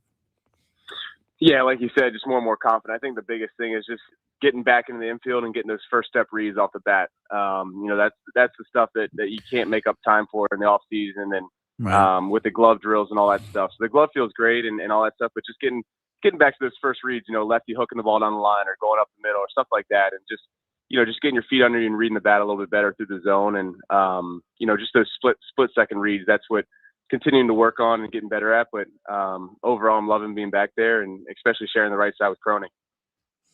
Gavin, about almost 2 weeks of games played so far. ABS fully installed and kind of rolling around. What's been your thoughts on it? It's been interesting to watch week one, how everybody's strategy was, and kind of it evolving into what it is now in week two. Talk about your thoughts on ABS. What's been kind of your takeaway? I say my biggest takeaway is I love it. I think it's been great. I think we flipped some counts. I didn't love it. I didn't love it last night with the way the guy was getting me 0-0 back to back. But no, I love the way. I think it keeps everybody on their toes. I think you get rewarded for knowing the zone. I will say I think that guys that were in AAA last year really have an advantage. You can see some younger teams like Colorado's a bunch of younger guys that really know how to use it. And I think for us that really haven't gotten to use it much, we're still a little tentative with it, but we're getting more and more acclimated to it. So. I think you can see some guys that are coming up from AAA last year that are really confident in it, and I think that's great. I think that we're all kind of getting used to it, and but overall, I think it's been great for the game. I also get the feeling just it's watching you guys, and even the guys who challenge a call. I don't think anybody holds anything against the umpire. It's just you get the call, it's good, it's bad, you go to the next pitch, and I think everybody's pleased with all that. Real quick, Gavin, last thing for me, but the dynamic of this team, you talked about going on the first road trip, coming together a little bit. I've always felt that's a big thing for any team, just spending time all where it's just you guys. Is the dynamic pretty much the same this year? I mean, being as you got most of the bulk of the team back? Absolutely. I completely agree with that. You get on the road trip, and especially after opening weekend, there's a ton of family and friends that come in for everybody, and so you're kind of on your own until you get to the field, and then you're just getting ready for the game. So getting on the road and being in Boston and being in Pittsburgh and getting everybody together and being together and kind of getting that clubhouse bond going again. The vibes are great here. Everybody, we got a great relationship. I think, keeping the team relatively the same from last year obviously is great, and you just build off those relationships. But I thought that road trip was the perfect time. But you can be honest, Stamon's been kind of a hard ass, hasn't he? No.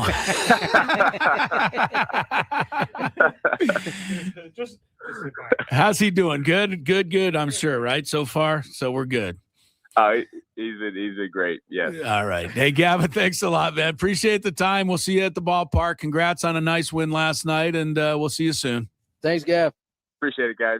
Thanks for having me on. Gavin Sheets getting it done. And our Friar Friday interview right there. Gwynn and Chris, we got a couple minutes before the top of the hour, Scrabe. Rory McIlroy just finished up one of the hottest stretches I've ever seen anybody have at the Masters, and that means anybody. He just birdied 18 after chipping in for birdie on 17, after birdieing 16, and after birdieing 15, and a par at 14, and 3 more birdies before that. Are you serious? 7 birdies in the last 8 holes. What did he shoot on the back 9? Let me look. I'm sorry, not allowed to call it the back 9. Yeah, I didn't know. What did he shoot on the second 9? I don't know. I have to go to masters.com to figure this one out because they don't share with anything. I think he was 7 under. He was 6 under on the back. 6 under. He entered the 10th hole. After the 10th hole, he was 6 under. Now he's finished at 12 under. 12 under for the tournament. McIlroy leads by 6 shots after the second day. Like I said, I'm not rooting for him, but I can appreciate what I just saw there. That was off the charts golf. That you can't even, like, if you're Charlie Hoffman and he's listening or he's watching and he's a professional golfer who's won tour events, he'd have to sit there and go, wow. Yep. Right? Oh, yeah. Golfers can say that. Yeah. Yeah, that was like, because they might be able to say it more than us because they know how hard what he just did is. Like, chipping in is difficult regardless. There's some luck involved to it, but I mean, he's on a roll right now. Doing it on Augusta National with the way the greens are, with the way the aprons to the greens are. He just went 6 under par in a 7 under par in an 8-hole span. That's just crazy. Can I go back and do the countdown over again and say Rory McIlroy? You want to be Rory McIlroy for a day? I'd like to be Rory McIlroy today. Yeah, me too. The way he just did what he just did. Yeah, that was something pretty special right there. If you're a sports fan, I mean, you're going to want to see Sports Center tonight, whatever it might be, and kind of relive what we just saw there. That was an impressive stretch. Padres Rockies, we've got more on that game coming up. And I believe it's time for Chris versus the fans. We also got tickets to give away to Padres Mariners Wednesday. That'll happen in the 4 o'clock hour, so stick around.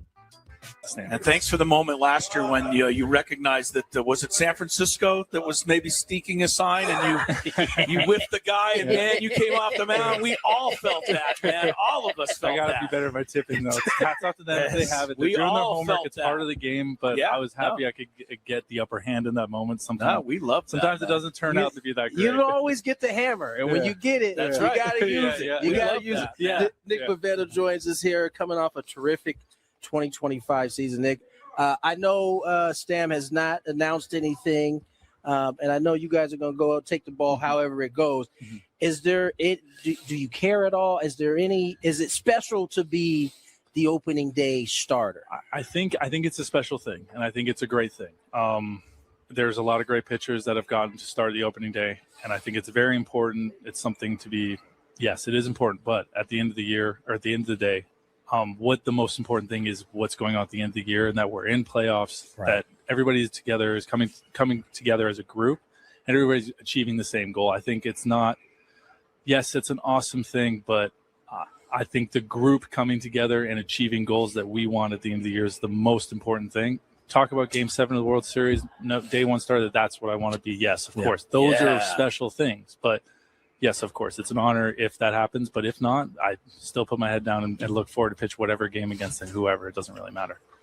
Nick, thanks so much for the time. One last quick thing. You said, and I believe I'm quoting when you said there was 5 people that finished better than me last year because you were 6th in the Cy Young. First of all, they weren't better than you. They just got a few more votes than you did. But that seems to be something that is, working for you to come back and say, hey, I'm going to try to get it this time. And I think that's a good thing. Using it properly to motivate you coming back. Yeah. I very much believe that. I think if you're going to, like I said, compare yourself to certain people, even from, the Justin Verlanders and Max Scherzers, the DeGroms, everybody, if you're going to compare yourself to those guys, you have to set your standards at a higher goal, and you have to hold yourself to a higher standard. It's easy to say, yes, I did great. And I was very proud of how I did, but trying not to get too complacent because what is it? It was 16 weeks ago, and now here we are again. And here we go. No one cares. Exactly. So, and like I said, I think for me, the team goal when the team's doing good, everybody else is doing good as well. That's the biggest thing. Team's doing good, everybody else is doing good, and everything else will settle in place. I think that's the more focus there. You don't focus on everything that happened, the other guys, what's going on. It's, did I go out, quality start? Did we get a win? Is everybody happy? That's cool. That makes me really happy at night. Oh, yeah, great, Nick. Hey, thanks for last season, and here's to doing it again in 26. Yeah, appreciate you stopping by. Thanks for your time. Appreciate you guys. Okay. And thanks for the moment last year when you recognized that was it San Francisco that was maybe sneaking a sign, and you whiffed the guy, and man, you came off the mound. We all felt that, man. All of us felt that. I got to be better at my tipping, though. Hats off to them if they have it. They're doing their homework. It's part of the game, but I was happy I could get the upper hand in that moment. Sometimes we love that. Sometimes it doesn't turn out to be that great. You don't always get the hammer, and when you get it, you got to use it. You got to use it. Yeah. Nick Pavetta joins us here, coming off a terrific 2025 season. Nick, I know Stam has not announced anything, and I know you guys are going to go out, take the ball however it goes. Mm-hmm. Is there it? Do you care at all? Is it special to be the opening day starter? I think it's a special thing, and I think it's a great thing. There's a lot of great pitchers that have gotten to start the opening day, and I think it's very important. It's something to be, yes, it is important, but at the end of the year or at the end of the day, what the most important thing is what's going on at the end of the year, and that we're in playoffs, that everybody together is coming together as a group, and everybody's achieving the same goal. I think it's not, yes, it's an awesome thing, but I think the group coming together and achieving goals that we want at the end of the year is the most important thing. Talk about Game 7 of the World Series, no, day one starter, that's what I want to be. Yes, of course. Those are special things. But, yes, of course, it's an honor if that happens. But if not, I still put my head down and look forward to pitch whatever game against whoever. It doesn't really matter. Nick, thanks so much for the time. One last quick thing. You said, and I believe I'm quoting when you said there was 5 people that finished better than me last year because you were 6th in the Cy Young. First of all, they weren't better than you. They just got a few more votes than you did. But that seems to be something that is, working for you to come back and say, hey, I'm going to try to get it this time. And I think that's a good thing. Using it properly to motivate you coming back. Yeah. I very much believe that. I think if you're going to, like I said, compare yourself to certain people, even from, the Justin Verlanders and Max Scherzers, the DeGroms, everybody, if you're going to compare yourself to those guys, you have to set your standards at a higher goal, and you have to hold yourself to a higher standard. It's easy to say, yes, I did great, and I was very proud of how I did, but trying not to get too complacent, because what is it? It was 16 weeks ago, and now here we are again. And here we go. We're getting ready no one cares. Exactly. So, and like I said, I think for me, the team goal, when the team's doing good, everybody else is doing good as well. That's the biggest thing. Team's doing good, everybody else is doing good, and everything else will settle in place. I think that's the more focus there. You don't focus on everything that happened, the other guys, what's going on. It's, did I go out, quality start? Did we get a win? Is everybody happy? That's cool. That makes me really happy at night. Oh, yeah, great, Nick. Hey, thanks for last season, and here's to doing it again in 26. Appreciate you stopping by. Thanks for your time. Appreciate you guys. Okay. And thanks for the moment last year when you recognized that was it San Francisco that was maybe sneaking a sign, and you whiffed the guy, and man, you came off the mound. We all felt that, man. All of us felt that. I got to be better at my tipping, though. Hats off to them if they have it. They're doing their homework. It's part of the game, but. Back at you here on 97.3 The Fan, 4 o'clock hour. Coming up on Padres Rocks. Once again tonight, Walker Buehler. Expecting 5 shutties from Walker tonight, Scrabe. Okay. Maybe get an out or 2 in the 6th. By the way. You're really expecting that, huh? I am. Okay. I think Walker Buehler's pitched okay so far. And I think tonight he's going to be able to put it together. Padres have got to be, feeling a little better after this grand slam win by Xander Bogaerts. I was thinking about it as we're going to get into Chris versus the fans, but I was thinking about it as I was walking back to the car for the second time tonight. If you missed last night, if you missed it earlier, I thought I lost my phone. I had to go back to the stadium, back to my car. It was a mess. But as I was walking to the car the second time, I thought, if the Padres lose this game, because at the time I think it was 2-1 or something, as I was going to the car, I said, if they lose this game, it's going to be another night where they don't hit. They can't score. Fernando can't do anything. Manny does nothing. Jackson does nothing. We looked up on the scoreboard in the 8th inning, Mike Winters and I, and it said Fernando Tatis, 188 batting average. Jackson Merrill, 188. Manny, 189. I'm like, wow, that's not a murderer's row. That is really not good. And I thought, man, if they don't win this game, it's going to look, similar to what we've been seeing. But the Grand Slam kind of changes everything. And hopefully they pick up a little offensive momentum here and get it rolling tonight. They are 7-6, over 500 for the first time this year. The other big story, if you're just tuned in, Rory McIlroy just had a historic, I'm going to call it what I'm supposed to, second 9 at the Masters. They do not allow you to call it the back 9. Nope. His second 9, he finished officially with 6 birdies in the last 7 holes. And I guess the centerpiece of that, Scraby, was the 60, 70-yard chip in he had on 17 for birdie. But what a stretch he just put together. Most of his birdie putts were no more than 2 or 3 feet. I mean, he was just approaching, and the ball was bouncing next to the pin, and then he'd tap it in. I want to see what his proximity to hole stats are. It wasn't very far. I don't know the number, but he was really close. Anyway, he shoots a 65 today. That's 2 shots off the course record, and he shot 30 on the second 9, which is only 1 shot off the all-time record. So we just saw something pretty historic there. McIlroy leads by 6 going into the weekend. We're going to go into Chris versus the fans right now. If you had one shot, one opportunity to take down the human almanac himself, howdy do. Now is your time. Listen to me, this guy is dangerous. Now is your opportunity to win a prize. Well, I hope you know what you're in for. Chris versus the fans starts now on 97.3 The Fan. According to this tweet I'm seeing, Chris, Rory McIlroy has the largest 36-hole lead in Masters history. Did you just say that? I didn't. Okay. I said he's up by 6. I didn't know that was the largest ever. That's what this semi-reputable. Yeah, semi-reputable. It's called nuclear golf, so it doesn't sound reputable, but they do. I hope they're right, because when he loses this thing on Monday, it's going to be so fun to. He's already pick on collapsed in one tournament. I think it was 2010, maybe. He is so on fire right now. Fire. He was 11 under last year when he won. This year, he's already 12 under after 2 rounds. It's pretty good. Crazy. Pretty good. Pretty. But, God, look at the way he walks. It just annoys me. All right. Well, here's the prize. You will be qualified for a chance to win a pair of tickets to My Chemical Romance at Petco Park on August 30th. Arrogant out there. Tickets at Ticketmaster.com. The rules, you have to make it through 3 questions. Each question will get more difficult. If you get the question right, you move on. If you get it wrong and Chris gets it right, you're eliminated. But if Chris gets it wrong, then you move on to the next question, or you win if you're a first-time player. Let us know before you get into it. Get that question for free today.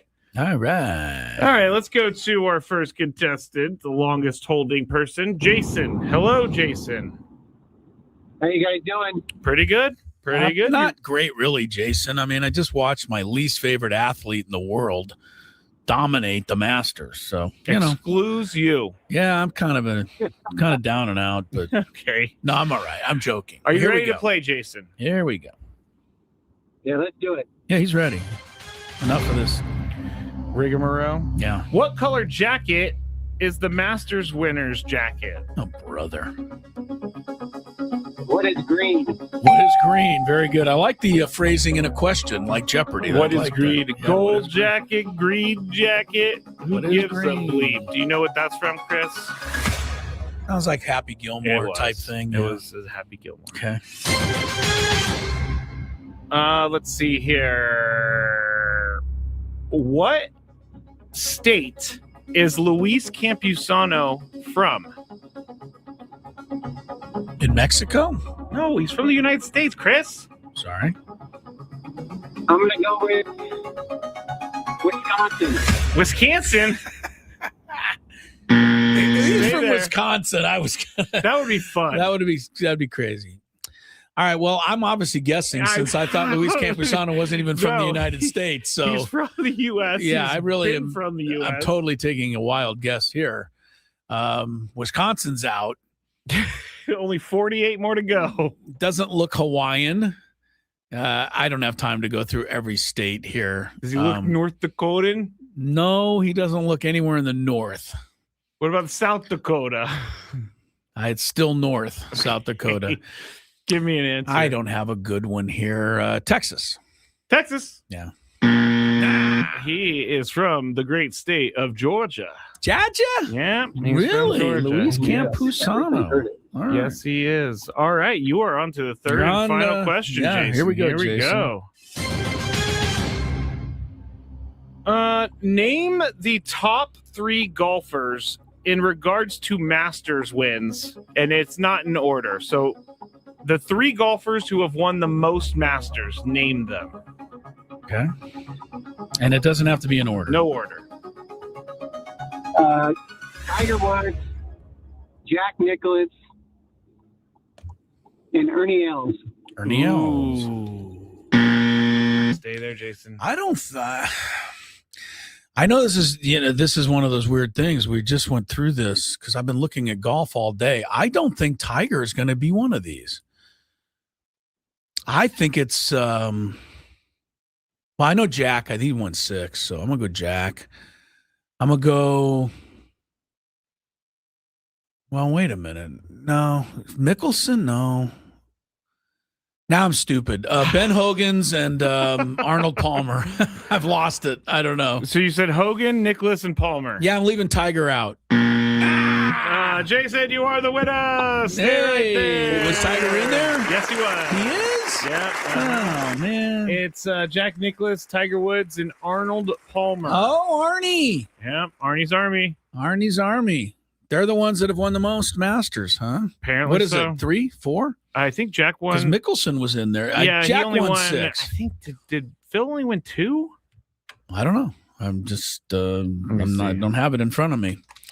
Because if I had it in front of me, I would have got it right. I would have got it right. That's true. All right, stay there, Jason. You're the Chris vs. the Fans winner today. For those of you who didn't get in on the trivia, I got some good news for you. I got trivia, some more trivia. And I'm going to give you here a question over the next minute or two. And Scraby, you'll have to clear the phone. Sorry, I just confirmed it was Jack, Tiger, and Arnold. Oh, you just confirmed your answer. Jack was 6, Tiger was 5, Arnold was 4.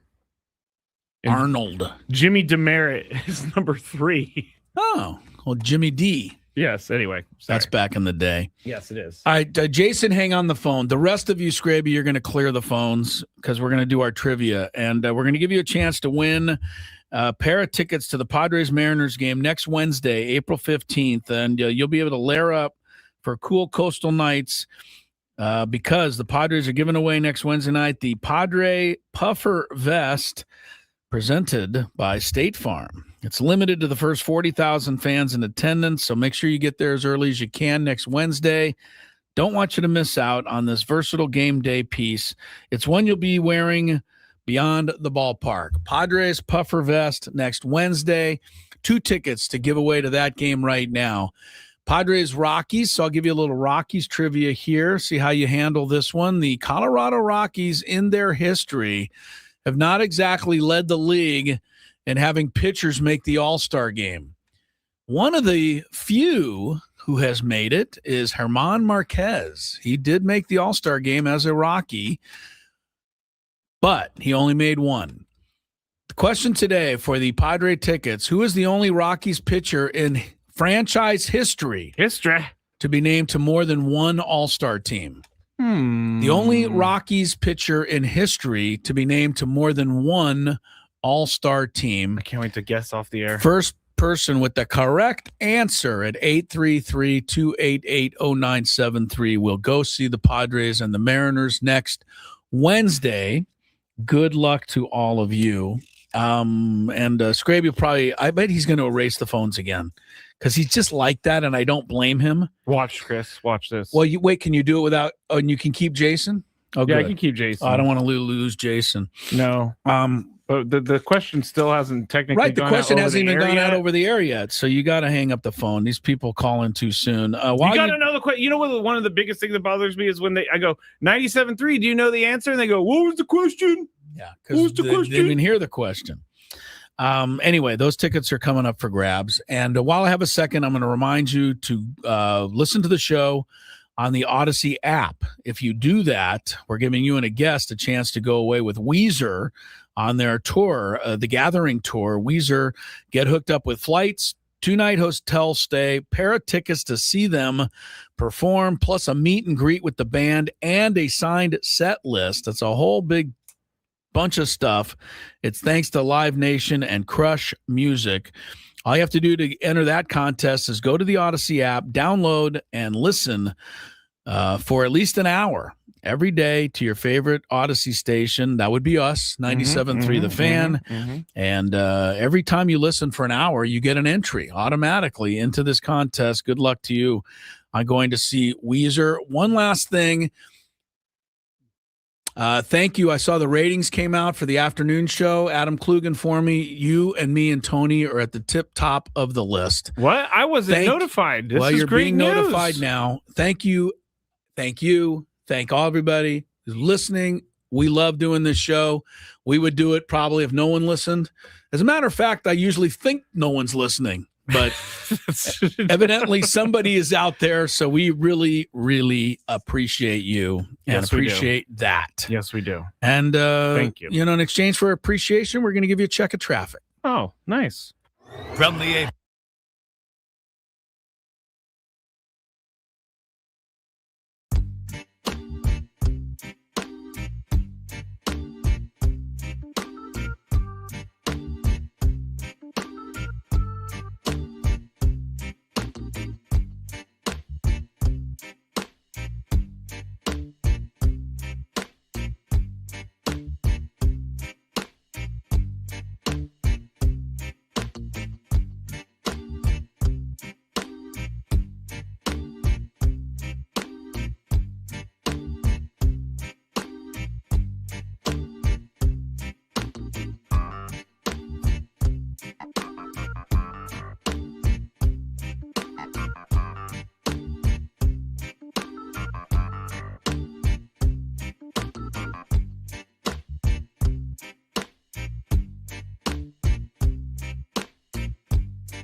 And Joel Embiid taking a hospital trip. Scrape.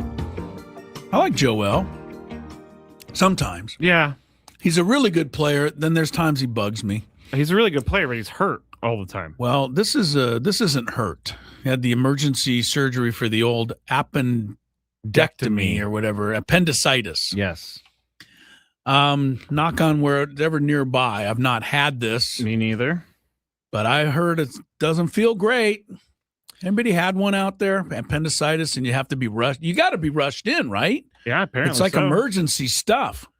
It's weird that you don't need your appendix, but it still hurts to lose it.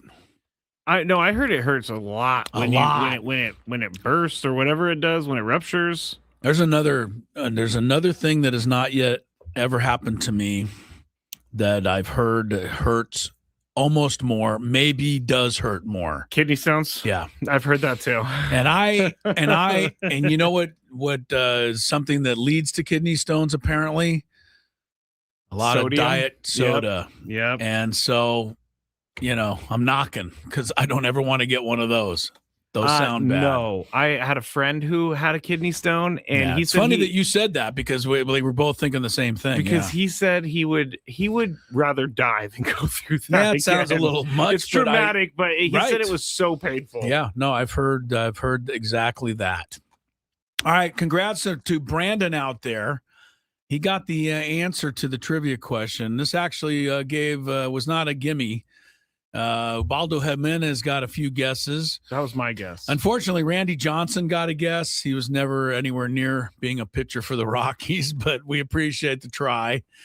The answer, though, was a reliever. That's what made this tough. Left-handed Brian Fuentes made 3 consecutive All-Star game appearances for the Rocky, or as a Rocky, in 2005, 6, and 7. So that was the answer. And Brandon will go see the Padres and the M's next week. I believe the M's still have the worst record in baseball. That's surprising. Yeah, I think the Tigers are right with them. That's also surprising. Both teams it doesn't make me feel great about the opening series. Yeah, right. The Tigers beat the Padres 2 out of 3. Since then, they've gone 2-8, and they've lost 5 in a row. In fact, the Tigers got swept 4 games by the Twins. Twins might be the worst team in the league. That's what I thought, but it just goes to show you. Tigers and Mariners 4-9. Red Sox are 4-8. Those are the 3 last place teams in the American League right now. So all 3 were in the playoffs last year. The last place teams in the National League, the Nats are 4-8. Cubs fell to 6-7 with a loss today, and the Gigantes are 5-8 at the bottom of the West. Padres are 2.5 off the lead. I had a couple of complaints about the game last night. So let me throw these in. I knew it was coming at some point. Yeah.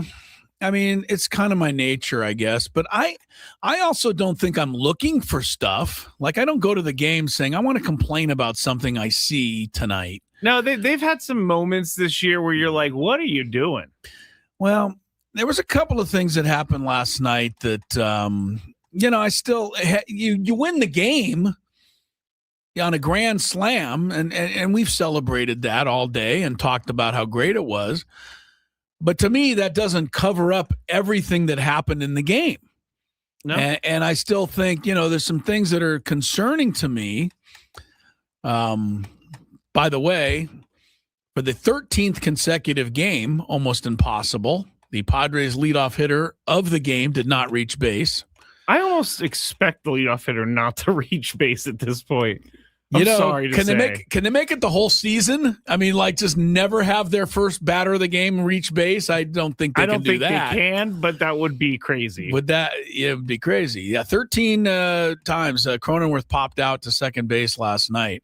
The bullpen did a better job on the inherited runners, though, last night. They did, yeah. 3 inherited runners. All 3 were stranded. One by Bradley Rodriguez in the 6th inning. And most importantly, David Morgan in the 11th inning came in with 2 guys on and kept that a 3-2 game. And then the Padres tied it and eventually won. David Morgan was a big hero last night for sure. So the inherited runners now, the Padres have stranded 5 this year. out of 17, which is better than where they were yesterday. That is a lot better. They're now up to 29%. They also won another game with 3 stolen bases, and I keep saying they got to run, even though Tony said probably correctly they're not the world's greatest speed team. But, you pull off a great double steal. Surprising. I love the double steal. Doing things like that. You can run when you choose the right spots. The other thing was runners in scoring position. They had another night where it just wasn't happening until Campusano's huge hit tied the game in the 11th inning, and then Bogart's grand slam was also with runners in scoring position. But other than that, they were 1 for 10, and it was another rough night in that category. But none of those are my biggest complaint of the night, and I'm hesitant to go here because I think a lot of people out there are going to go, they're not going to care for my being critical of this. But I just can't help it. This is what I feel about the game of baseball. And it's one is going to pick on Manny and one is going to pick on Fernando. And I'm picking on the 2 best players on the team, the 2 best players on the planet, the 2 most talented, this, that, and the other. But Manny Machado doesn't want to run out easy ground balls.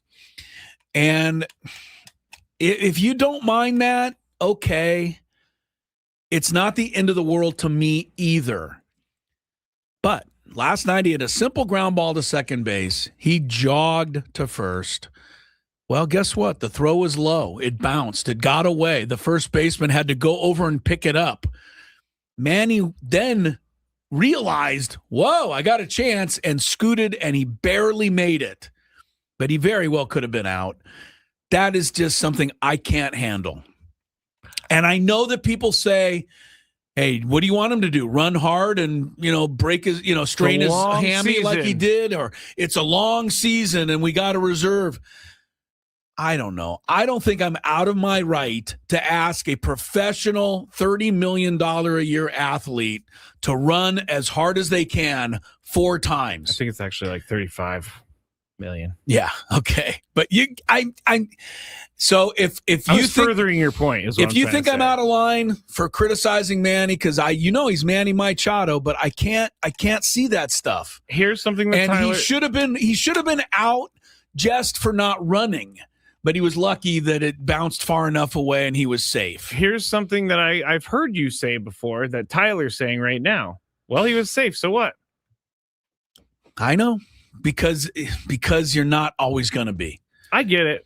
I think this I don't like it from people. I hear it from a lot of people, and then I hear other people say it just doesn't matter, and then I hear other people say, well, I don't want him to get hurt running. I don't know. He's a supremely gifted, superior professional athlete. Stretch. Do what you got to do to not hurt yourself when you run to first base. It bugs me. Sorry. Until it actually costs them a game, I can't really say anything. Okay. All right. Well, but if it does cost them a game, you can sit here and stand up and say, I told you. So you say you don't mind lollygagging it as long as it doesn't cost him. I think Manny knows when he needs to kick it in gear and when he doesn't. Right. But that one, he was wrong. He was. All right. That's the first one. I think you're much more well within your right on this one. Fernando Tatis Jr. cannot get picked off at second base in the bottom of the 8th inning with Manny Machado at the plate. It just can't happen. Yeah. It just can't. And, that's the ball game. Because if he scores on Manny's base hit, which is what happened, Manny got a hit, then obviously Mason Miller comes in and shuts the door. The game's over. Fernando gets picked off there. I know he's a swashbuckler. It's part of his allure. He tagged from first and went to second in the first place. Yeah, which was a risky. You okay with that? I was. It was a risk worth taking. To me, that's a risk worth taking because if you make it, you're in scoring position, and he made it. So he's in scoring position. I don't mind taking a risk where I have a reward. But getting an extra step off second base so that you can probably score on a single by Manny Machado is not smart baseball. 2 reasons. The outfield for Manny Machado is playing deep They have to because it's Manny Machado. So any base hit at an outfielder is still not going to be caught until they're way out by the track. Secondly, you're Fernando Tatis Jr. You're faster than hell. You can score without getting an extra step lead. And they picked him off, and Manny got a hit, and I thought, well, you lose this game, you deserve it. That's not smart baseball. I don't like baseball that's not smart, even if it's by my team. So those are two things I got to point out. Now, you can agree with me on either. You can disagree with me 100% on either. You can say, I love Fernando, and this is what we got to live with because he's aggressive. I like aggressive, too. I don't like unnecessary aggressive. And getting an extra step lead with Manny up is not smart. Manny's going to single you in, and you're going to score. Because the outfield is playing so deep. With you on Fernando. Okay. I can't get there on Manny yet. Okay. Well, you're going to get there the day that he jogs to first base and he's out. Probably. And you're going to get there on the day it's a fly ball to left field and they drop it and he's standing between first and second. Yeah, probably. Okay. So I get what you're saying. I just don't. I don't know really how to criticize someone. I don't know how. Nobody to likes Manny more than I do. Nobody likes Fernando more than I do. But I don't like those things, and I don't expect perfection out there. I know, but I understand. But what I do expect is intelligent decision making. I think that's fair, and I don't think getting picked off in the 8th inning of a 1-1 tie with your best run producer at the plate is really very good baseball. I think that's a fair statement right there, sir. Big Five is next. Padres won, by the way. Let's make sure we... Oh, did they? Yeah, let's wrap all that up. Had they lost, you'd all be madder at what happened, probably. I would be on your side. That's right. Coming back. Ben and Wood.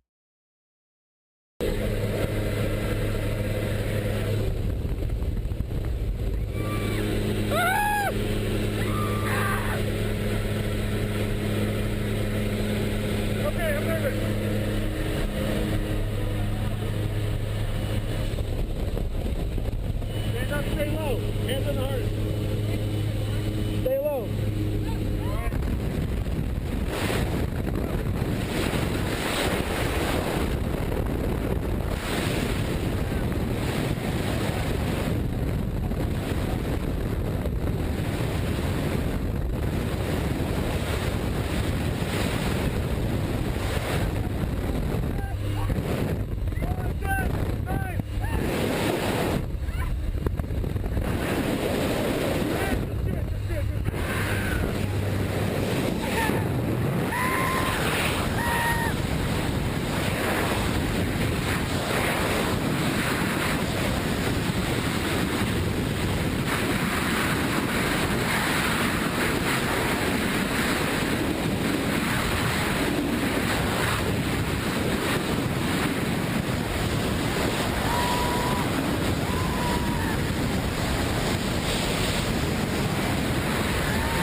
Wait on all the way down. Wait, wait, wait. Here we go. Up there.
Oh, you idiot. That's right. Typical tandem student right there. I tried. I wrecked your good job, buddy. Fun, huh? You need help with anything?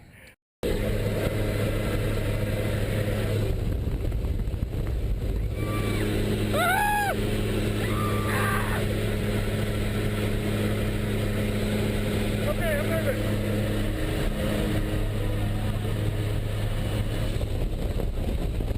Stand up, stay low. Hands on the heart. Stay low.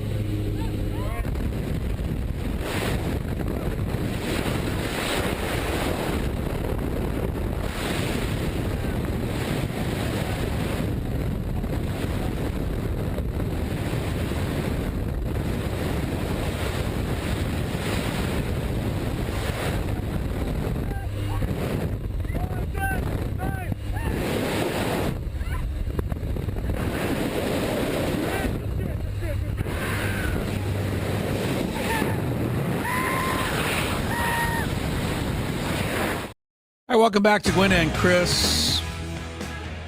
Busy commercial break from me, Scrape.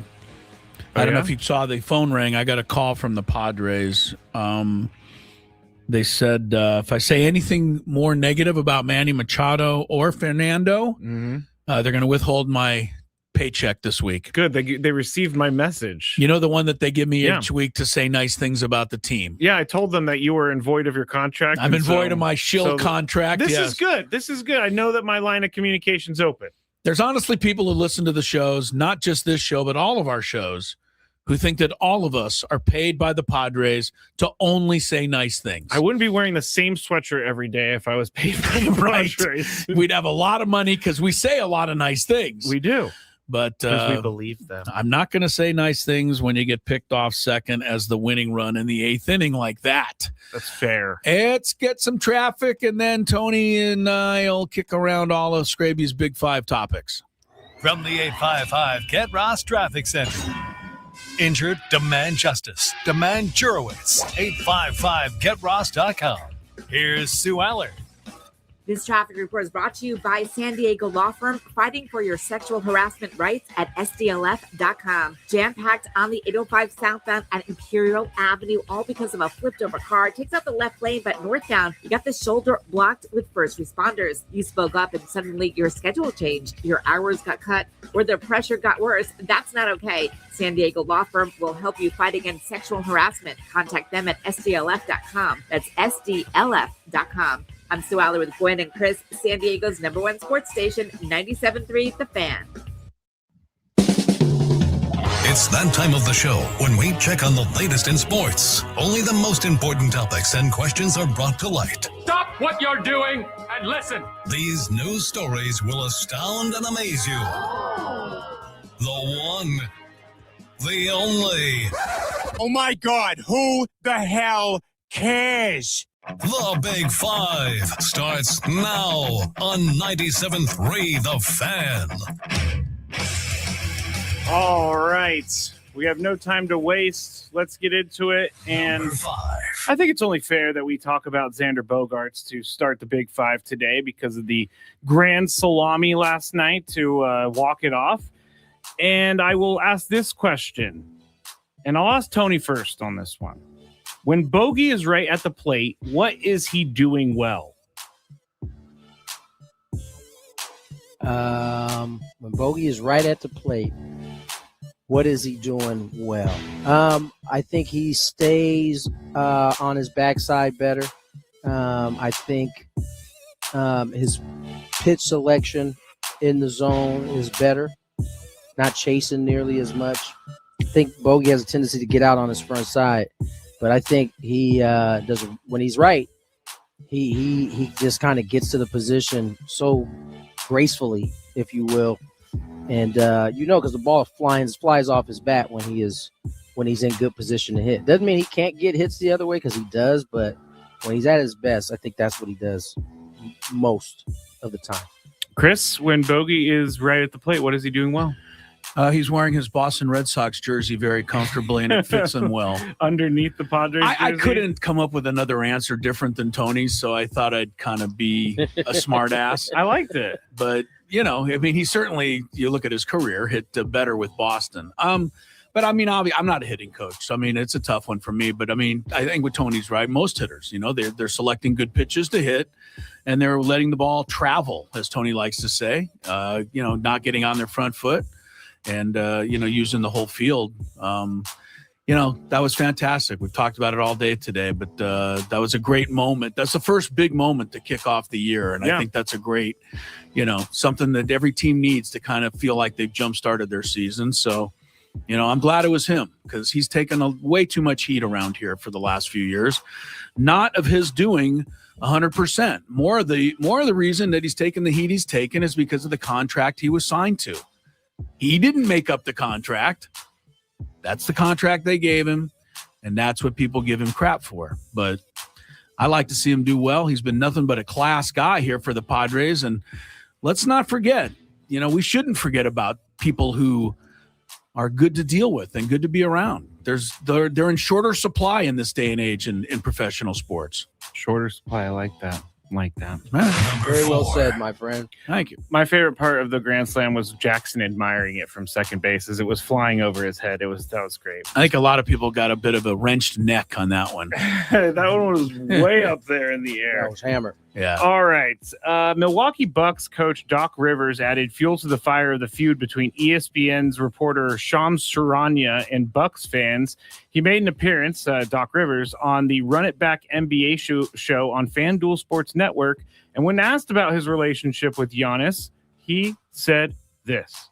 We have a great relationship. Shams wrote an article that was so inaccurate that I don't have enough time to go into. He talked about a locker room thing, and I was laughing like, yeah, we had a tough locker room day. We lost to the Chicago Bulls with a 20-point lead. I showed clips the next day of guys who were screwing up. That's what happens in a locker room. The first thing I thought, where's Woj? I miss Woj so much. Doc, don't say it. Where's Woj? No, we can't stand Shams. We can't stand him. Yeah. Okay, so then they go on. I just left that part in because then they go on for a little bit talking trash about Shams. Michelle Beadle is not a fan of literally anyone that is covering the NBA, but she's also revealed that they've treated her pretty poorly. Yeah, they gave her the runaround. So. All right, so Chris, you're up first on this one. Is Shams compromised? What do you mean? Like, should I not believe this guy anymore? Should you not believe? Is he led by the deep NBA state to deliver news? No, I don't think so. Deep NBA. Yeah, I don't even know what that question was. I thought about that on the drive down. I was like, I feel like I'm watching. line. It's not a great line unless you took it from Aliens Romulus or something like that. No, the deep state is never mind. Yeah, hey, let me just give you the what's happening here. Because I've been on both sides, right? I've been in locker rooms and I've covered locker rooms, not to the extent of these guys, but I think I know what's happening. Shams Charania is probably responding to some people saying what they said. It's a tough locker room. Doc Rivers got on our ass after that game, called some people out. If you want to write a story with those quotes, which are accurate, you can make it sound like there's a bit of a rift and that some people were upset. It's by the way you present the story. So that was how he chose to go because it fit his narrative. As far as Doc Rivers is concerned, sounds to me like he's doing what any coach would do after a bad loss. And so when I read that there's a bad locker room in a story by anybody, I take it always with a grain of salt. Because unless you've actually been in a locker room or that locker room that they're writing about, there's no way to know the full context of how things work. And Tony knows way better than I do, but I guarantee you in every major league locker room, NBA locker room, women's Division II college basketball locker room, there are moments after games where one player tells another player in no uncertain terms to you know what. Doesn't necessarily mean they don't get along. What? I can't say Catch it. The bleeping ball. Yeah, you pass the bleeping Okay, ball or catch the ball. This is how sports. These are highly competitive, successful people. This is how they interact, and I think a lot of people write it the wrong way. Yeah, I agree. Tony, is Shams compromised? I don't think he's compromised. I do. This is the argument that a lot of people have. We'll just use San Diego for an example. You know, it's one thing if Kevin Acee or AJ Cassavell writes a story about what's going on. They're here almost every day. Yeah. And so there's a different level of understanding. I guarantee you, both of those guys or the guys that cover here have their sources, but they also can use their other judgment from them being around the locker room and being able to talk to these guys to kind of decipher, you know, how far or how to really approach that story.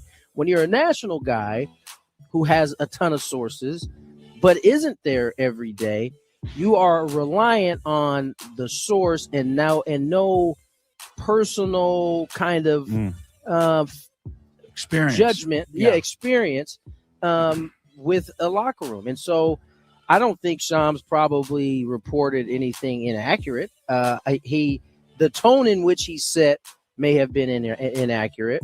And I don't think Doc Rivers is at fault for feeling the way he felt, because again, when you're there every day and you show up there every day, it's a little different.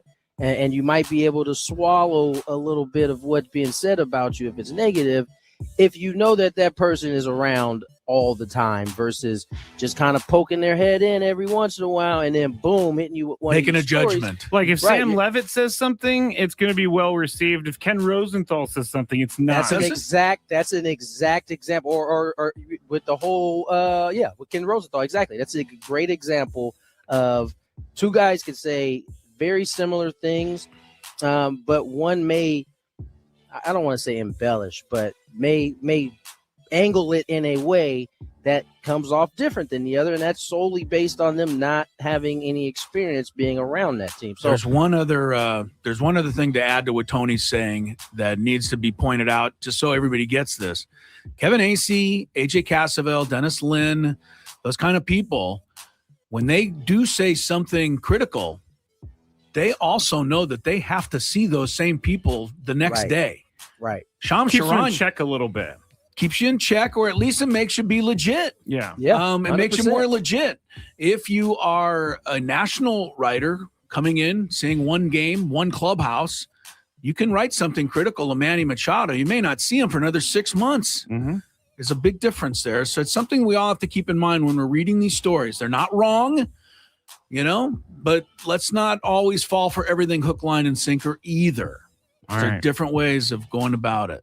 Good discussion topic. Yes, good discussion. We need to pick it up. Yes, I know. We've wrecked the rest of the Big Five. Here I am to ruin the fun. It was a good topic. Jaguars general manager James Gladstone updated Travis Hunter's knee rehab this week and said that the second overall pick in last year's draft is going to be limited this offseason, but he's going to be expected to be fully cleared for training camp. They also said that when he's healthy enough to get back to football, his efforts are expected to be focused on the defensive side of the ball. Ian Rappaport of NFL Media reports that the team is planning for him to be a full-time cornerback and an occasional contributor on offense as a wide receiver. Tony, is this the right move? Yes, it's the right move. And you know what? It always takes like an injury to sober a team up real quick about these, these That's magical ideas of him being, he's going to do 50. He's going to do them both, 50-50. No. You might as well keep him on the field more, right? Because I believe he got hurt playing offense, didn't he? He did. Yeah. Keep him on the field and keep him productive. And the only way you're going to be able to do that, I should say, the only way, the highest percentage chance of you being able to do that is to limit the amount of snaps he's on the field for and put him on D. He's a great corner. He has now a chance to be an all-pro, I think, because he's going to be able to focus solely on that side of the ball. I saw him make some great corner plays last year. Great. Chris? Is this the right move? I don't say I told you so very often, but I'm going to sing it from the rooftops this time. I don't think we ever denied you. No, I know exactly. I mean, you're saying to everybody else out there, this is what I thought would happen because of all the things Tony said, and beyond that, these NFL wide receivers are the 1% of 1% of how great they are to be able to play at this level. And in order to be that good, they have to be practicing it 24/7. And or at least all the time they're out in a field. They don't have time to go play cornerback for half the practice. So I think it's the only, made sense for him to, for them to get him concentrating on one side of the ball. And now once he becomes a great cornerback, there's nothing wrong with him running a couple of Deion Sanders patterns, out there. Right. He can still spend 100% of his time in practice on the defensive side. Right. And he's a great enough athlete to then say, hey, man, go run us a deep ball. We'll throw it up to you. Yeah. So this is how it had to turn out. Sorry to all of the people like you who drafted him in fantasy football. It doesn't matter anymore. He's off my team now. So he did have one really great one game. Good game. Okay, well, one really great game. Okay. Oh, Hello, friends. What was that? I'm crying. Did you find out the Washington football team Yes, changed again? they changed back. Yesterday at the Masters, Scotland's Robert McIntyre did something that every single golfer has probably done in their life. But he could be facing disciplinary action at the Masters after he was caught making a middle finger gesture during a quadruple bogey. He directed the gesture toward the 15th green I love on Thursday. After hitting his approach into the pond, guarding the front, I will say this right now. I have done this before many times. Not at that course. But you hit the anywhere. ball. It's up on top, and it starts rolling back, and it rolls down. You go, and it "Oh, rolls please down, no!" and it rolls down, and the next thing it's in the water. Yes. And absolutely. But think about this disaster hole. He took a penalty drop. He then hit his next shot into the water. After another drop, he flew through the back of the green. Yeah. So he quadruple bogeyed. He eventually finished the par 5 with a 9, and he had an outward 9 of 39. He was an 8 over 80. Do you think after he missed his putt, he tried to get away and say, "Can you just put me down for a snowman?" No. They said, "Nope, you're going to have to putt it out, sir." Now, Augusta National is very serious about this stuff. Okay. I haven't seen anything yet, but I'm not surprised. Yeah, Chris, do you think this is a punishable offense? It absolutely 100% is not a punishable offense. Even though he does it in front of the audience. I don't care. This is golf, and we all understand more competition. We all understand what was happening in that moment. Every single one of us, except maybe a 9-year-old kid, and somebody can explain it to them. Oh, you know what? Actually, I did read this morning. No, I'm sorry. He's not going to be fined or anything like that. But they did. This is the word. They rebuked him. What does that mean? they basically scolded him, you should not do that. Oh, okay. They're not going to give him any. Him, They're not going to kick him out of the tournament or fine him or anything. But they've banned people for if he ever does it again, then he gets a double secret rebuke. Yeah, double secret rebuke. You're right. Yeah, I just thank Robert McIntyre for doing what we all want to see a professional golfer do. Hey, Scrape, how old is Robert McIntyre? Ooh, let me look that up. He's probably in his 30s, I would assume. He comes. This makes even more sense. He comes from the PGA or Tiger Woods video game era. And I don't know. I'm pretty sure everybody in the country who ever played that game. Oh, he's 29. Oh, or maybe he didn't play Tiger Woods. He might be too young at this point. But either way, that's where I would spend the most time flipping my bird at the screen after trying to hit one of those shots and then rolling all the way down. Oh, man, I had one the other day that just cleared a bunker and would have rolled, I think, right in, toward the hole. Somehow bounced backwards and then ended up in the bunker. And that green found out what I thought of it. You rebuked the green? I was rebuked, yes. There was some rebuking going on. Number 1. All right, the Mariners unveiled a statue for legendary Mariner Ichiro Suzuki, but it did not go according to plan. I'm going to put this up on our screen right now so people could see it. And if you are in your car, I'll explain after it's done. But here is what happened with his reveal of his statue. Here it is. They pull off the sheet. Yeah. And the bat is broken on it, everybody. Look at Griff. I know. Griffey's like, oh my gosh, he's got his hands over his eyes. Ichiro loves this. He thinks it's hilarious. He loves this. And I don't really know Ichiro, but I feel like his personality would love this. Yeah. So everybody's asking now, should they keep the bat, Tony? The broken bat. Wait a minute. Keep it in the statue or Keep it in the statue. Oh. No. I'm putting on the wrong screen things. I don't know what just happened. We're okay. What is happening? Everything I looks don't know. okay. Anyway, no, they should put Tony a says- regular bat. Yes, they should fix it. That looks crazy. This All dude right. is- Ichiro loves it. Do you see him? He does not Well, love he's it. funny. He has a Yeah, good sense he's of got a good humor sense. about it. Thank you. Yeah. But he doesn't love that. He wants his statue to look like everybody else's statue. Ken Griffey Jr. literally covered his eyes. He immediately was like, "Oh my god!" He was like, he pointed. He's like, "What is that?" That is pretty. I mean, that's funny and that's a great reaction. But in the world of statues, there's only one disaster statue that absolutely, positively must be replaced, and I don't think has been yet. And that is the one of Dwayne Wade in Miami. The worst statue of anybody ever made. Yeah, that was tough. But although Dwayne Wade seemed to like it, I he don't had know if he's to. ever. Yeah, I think he had to. they got to do him a solid and redo that one. But when you're the statue creator, do you take umbrage if someone's like, "Hey, you'd have to this not looks worry. nothing like You him." couldn't worry about Mr. Umbrage. You got to tell him to change that. It's just the way it goes. But Ichiro, yeah, I think he just has a good sense of humor. You got to get the bat in there. All right, that's it for the Big Five. Great discussion today, guys. I appreciate it. When we get back, we'll set you up for Game 2 between the Rockies and the Padres, and we'll hear from Gavin Sheets on 97.3 The Fan. Hey, San Diego, it's Woodsy. You guys know I'm a baseball. Craig Stamon joins us here, Padres' new manager. And Craig, listen, I've had the opportunity to play for two managers that were in their first year, Don Mattingly and the late Ryan Sandberg in Philadelphia. Both of them had their struggles. Even though these are the best of the best type of players, they had their struggles. Where do you see yourself in terms of your staff and leaning on your staff to kind of be able to help you in those first year kind of struggles that many managers deal with at some Yeah, point? you're right. I'm going to lean on my staff a lot. And I remember having, small conversations with Bob Melvin about some of this stuff. And he was talking about some of the things he wished he knew when he was a first-year manager. And this was way back when I wasn't even thinking about this. We were just kind of talking. And he's like, I wish that I wouldn't have tried to do everything myself. He said, I felt like I had to be involved in everything and I had to be a part of every decision.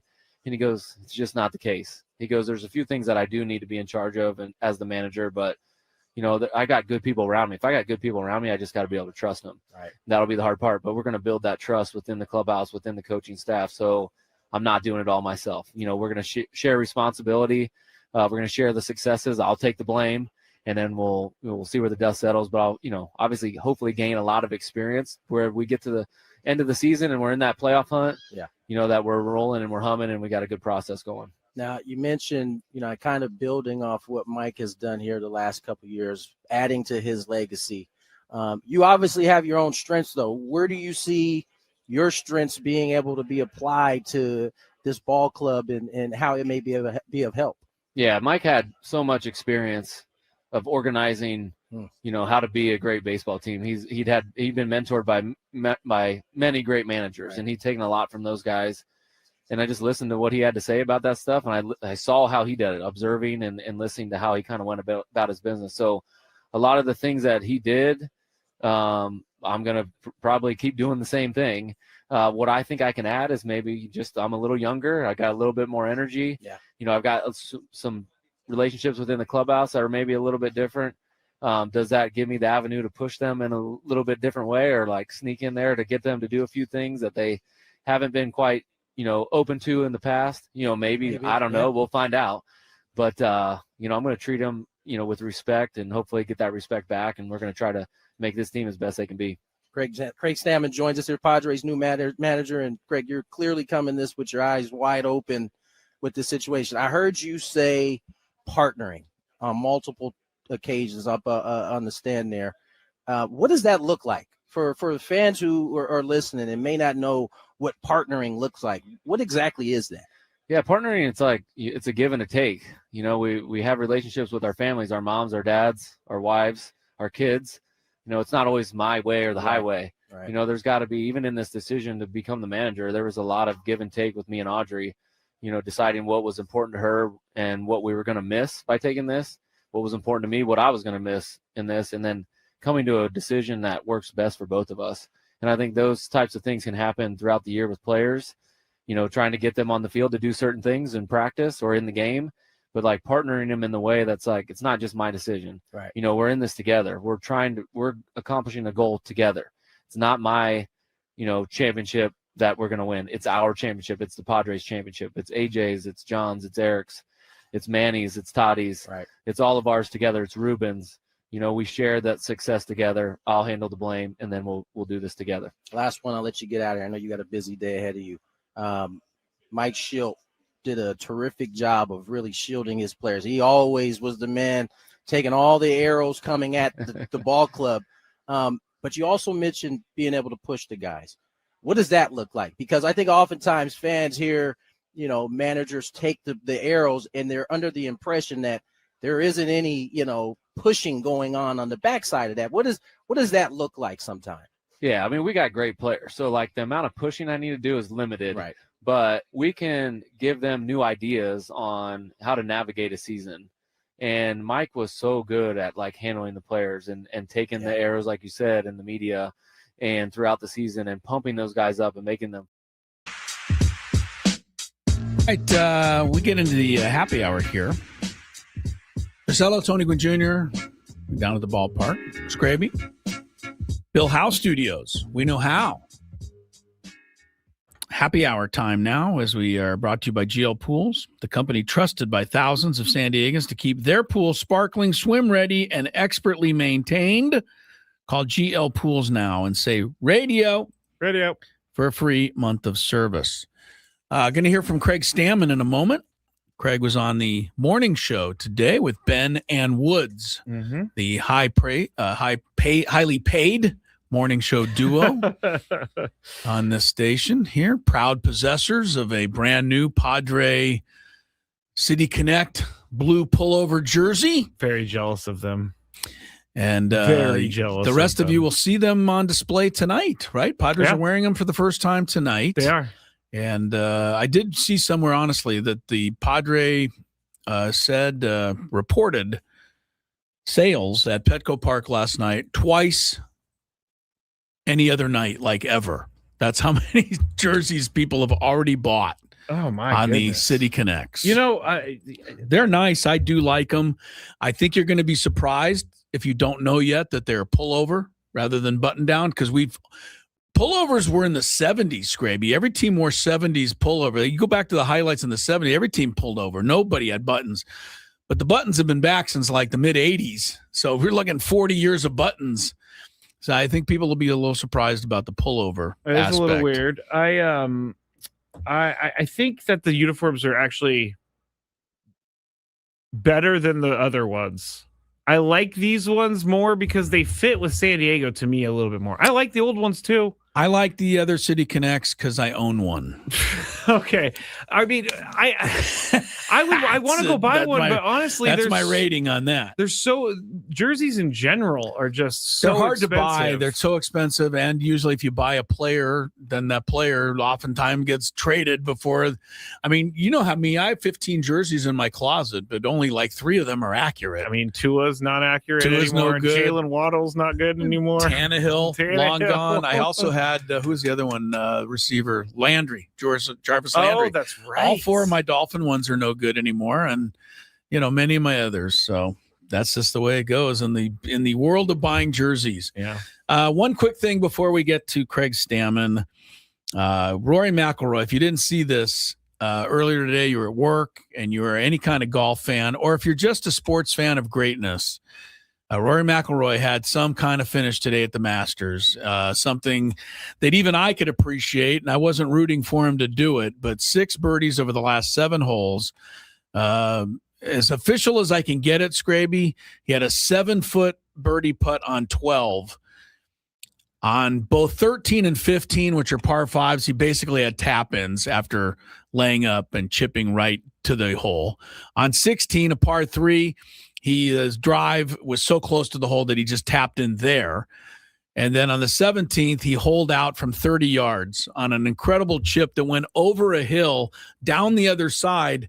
McIlroy said he couldn't see the ball go in. Oh, he did say that. but he could see everyone else go crazy, so he knew it must have gone in. That is a help when you're a pro golfer. Number one, you get people that find your ball for you. And Right. You and I, if two- we would have made that shot, we wouldn't have known it till we went up there. Yeah, exactly. And then on 18, he had a really tester from like 4 feet.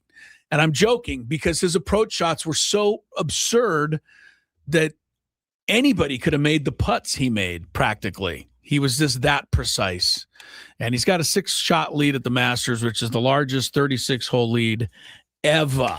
Chris is a huge fan of Rory McIlroy. So I'm he's not, happy. but I'm not a fan. You know that, but I'm a fan of what he did today. Yeah. That was impressive. All right, Craig Stamon earlier this morning on with Ben and Woods and their management report presented by SDCCU. It's not big bank banking. It's better. And Craig, 13 games into the tenure, kind of a little wrap up, how things are going so far. I thought we'd hear what he had to say about this.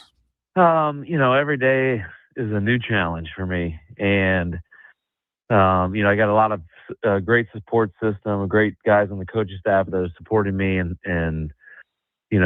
trying to do it all together. It's not just all on my shoulders. It's, the Padres all together handling this. But for me personally, it's been a lot of fun.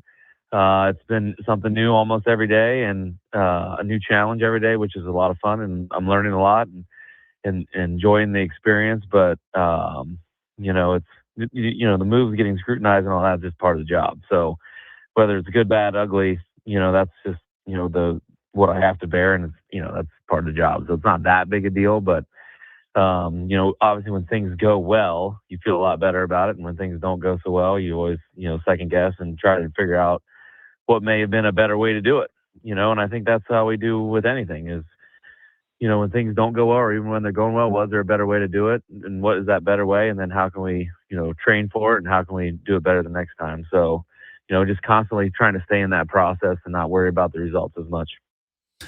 Craig Stamon, 7-6 is now his career record as a baseball manager. Let me ask you this. Mm-hmm. Some say that he's being too open about things. He's letting us in too much into things. Like the other day, he said he was really tired. And so he I think he was joking about doing the lineup. Gives off the wrong image to some. Yeah, I personally like hearing when people tell me about their struggles and what's going on in their head because it's a good thing Seems for me more to real. hear. Yeah, it seems more real and it makes them real. There's part of us that want to feel like our manager is in complete, I get it, total control of the situation. I get it. Nothing surprises him. Nothing catches him off guard. You know what I mean? Yeah. We want to believe that. But I don't know that any manager is actually that. They may present that, but I think it's a lie. There's always things that are going to happen that you're not ready for. You can't anticipate everything. You've got 26 people you're in charge of, plus 6 or 7 managers, plus you're playing a variable, which is the other team and things they may do. I don't mind his honesty. But I understand that people are going to read into it because that's just what we do now. And I would recommend to Craig Stamon, if I saw him and he asked, to not listen to this show. Have everybody listen to it, Craig, because we need, want to keep the ratings up. Yeah. But he himself should come nowhere near this stuff because it's not going to be advantageous. I've always thought about that. For every Twitter read that somebody sends him and say, hey, this guy thinks you're doing great, there are going to be 15 that say he's terrible. 50. Right. So I just don't see how you can gain anything from that. Stay the course, do what you do, be yourself. And I think he's been that. And, it'll work for you. I think that there's one thing about Craig Stamon we've known over the years is he is who he presents. And so I think that this is an okay thing. It is at 7-6. And as we know it won't be if they're 7-16. That is true. Everything he's saying will be, oh my God, listen to the guy. He doesn't know what he's doing. He didn't know what he was doing when he was 1-4. All of a sudden, he seems to be pretty smart. Yeah. Funny how that works. It is funny when I get DMs from people and they're like, can you please talk about how he needs to be fired on Monday? Fired. Well, you'll get a couple of those if they don't win this weekend. That is true. I mean, I guarantee it. We would have got some of those if they didn't win last night. Yep. The Artemis 2 has splashed down, Chris. Oh, that's a happy Everything moment. is okay, it seems like. Well, good. And we could all use something that we can all get behind. We can go into all the politics of whether it was good or bad, but going to the moon, I think this is awesome. I know, but you got a lot of people who are against it. And that's what's happening in this world. Yeah, the money.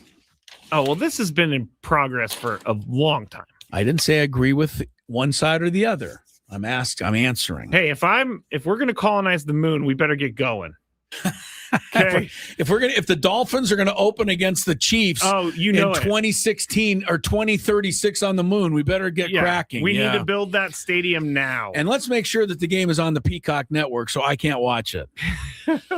When we come back, our interview today with Gavin Sheets, which was a lot of fun, take you into Sammy's pregame show. Also, if we have time, I want to get Scraby's top 3 heroes from last night's win. None of the 3 can be Xander Bogaerts. Okay. That's coming up after traffic on Gwynn and Chris. From the 855 Get Ross Traffic Center.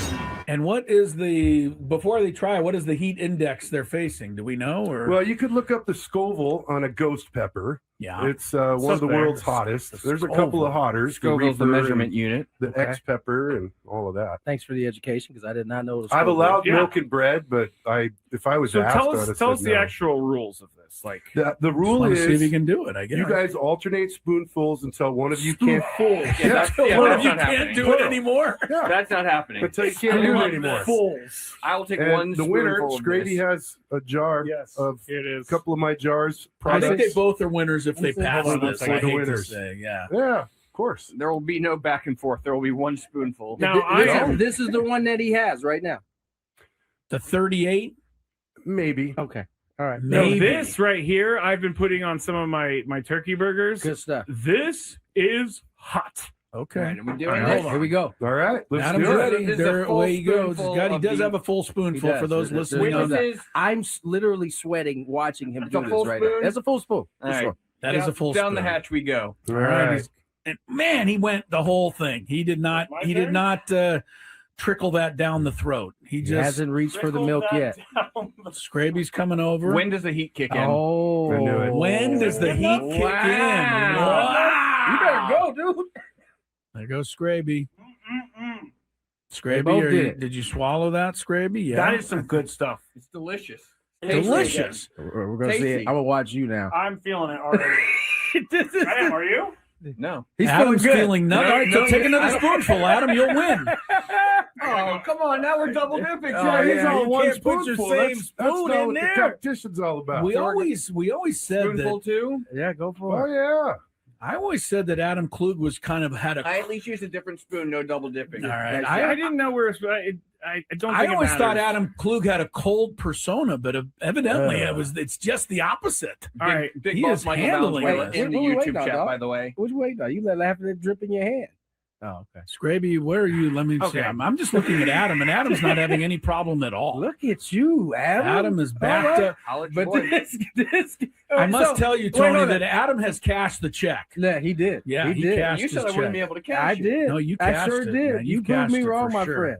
I Scraby? gotta tell you though, this is further proof that whatever we got him with that tie, The tie thing, was yeah, 'cause super weak. this is less than a 10, he's right? He's over here having a difficult time. You're turning a little red, The time Scraby. was just as bad. You're turning a little red. By the way, Faster. this is delicious. Oh my God! he's He's going taking another for one. Yes. Come on, Adam. Wow, you're gonna have to come back in 6 months with like an 88. Oh. 38. We'll have to go with the higher Scoville next time. All right. Oh, wow. Look at this guy. He's talking trash now. Well, he I should haven't had a be. sip of milk or bread. He hasn't even reached for it. No, he doesn't came out even of the need the gates bread. talking trash. All right. All right. Now I'm going to take another one. What? Well, Why you got are to you got to doing hold this another to spoon. yourself? No, because I don't want. You don't want Adam to say he By has the way, one sauce, yeah, baby. get the whole Full spoon, get the baby. same thing that like he's dropping it all in there. Keep the studio clean. It's all anybody's Big worried boss about. Michael watching over here. Come on. Woo, boy, Scrabe, get back in front of the camera.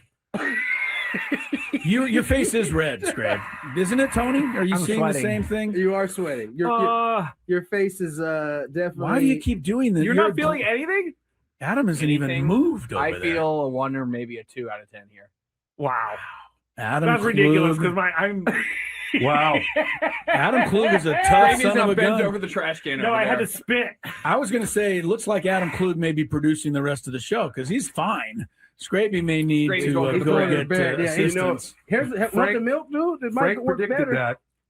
No. Oh, did he? Frank Scrappy's having predicted that. bread. Oh yeah, that Adam would just cruise through this with Frank no problem. predicted this. He did. Frank on the last show. Yeah, said you Adam had would it have like no that. problem. He did. I got a newfound respect from Tony Gwynn Jr. Yes, here. you do. So- all right. So Scraby has the prizes for you, Adam. You have one, a jar of the ghost. You can pepper have as much of this salsa as you want at all and times. the Yeah. Mr. Lane's Roasty 38 chili powder. You should let me have that chili powder though. I think I do. I think I would do more damage. Started with off this. giving me the mild. And what is before they try, what is the heat index they're facing? Do we know? Or Well, you could look up the Scoville on a ghost pepper. Yeah. It's one of the Suspect. world's hottest. There's a couple of hotters. Scoville's the Reaper measurement and unit. The Okay. X pepper and all of that. Thanks for the education because I did not know. I've allowed milk and bread, but if I was So asked, tell I would us, have tell said us the no. actual rules of this. Like The rule want to see if you is can do it. I guess you guys alternate spoonfuls until one of you can't. that's One not of you can't happening. do it anymore. Yeah. That's not happening. Until you can't do it anymore. Fools. I will take And one the winner, spoonful of Scraby, this. has a jar Yes, of here it a is. couple of my jars. I think they products. both are winners if they pass Hold on one this. second. I The hate to winners. say, yeah. Yeah, of course. There will be no back and forth. There will be one spoonful. Now I am. This is the one that he has right now. The 38, Maybe. Okay. All right. No, maybe. this right here, I've been putting on some of my turkey burgers. Good stuff. This is hot. Okay. All right, are we All doing right. this? Here we go. All right. Let's Adam's do it. ready. This is a There, full away he goes. spoonful He of does the- have a full spoonful He for does. those This- listening. this on that. is I'm literally sweating watching him That's do a this full right now. spoon? That's a full spoon. All For right. sure. That is a full down the spoon. hatch we go. All All right. right. And man, he went the whole thing. He did not. My He turn? did not trickle that down the throat. He He just. hasn't reached for the milk yet. Scraby's coming over. When does the heat kick in? Oh, I knew it. When does the heat kick in? Wow. You better go, dude. There goes Scraby. They Scraby, both did it. did you swallow that, Scraby? Yeah. That is some good stuff. It's delicious. delicious. We're gonna see Tasty. it. I'm gonna watch you now. I'm feeling it already. I am, are you? No. He's Adam's feeling good. feeling nothing. All right, so take another spoonful, Adam. You'll win. Oh, come on. Now we're double dipping. Oh, Jay. yeah, all you one can't put your spoonful. same That's spoon not in what the there. Competition's all about. We always said Spoonful that. too? Yeah, go for Oh it. yeah.